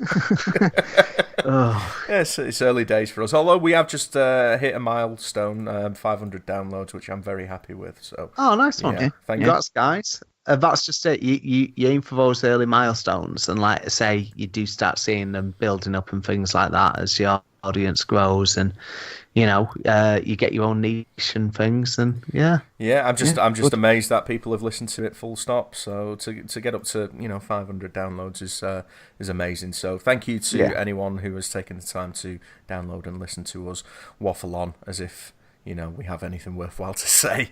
Thanks, guys. And with that, I'm gonna call it a do. So nothing else to say, but be excellent to each other and party on, dudes.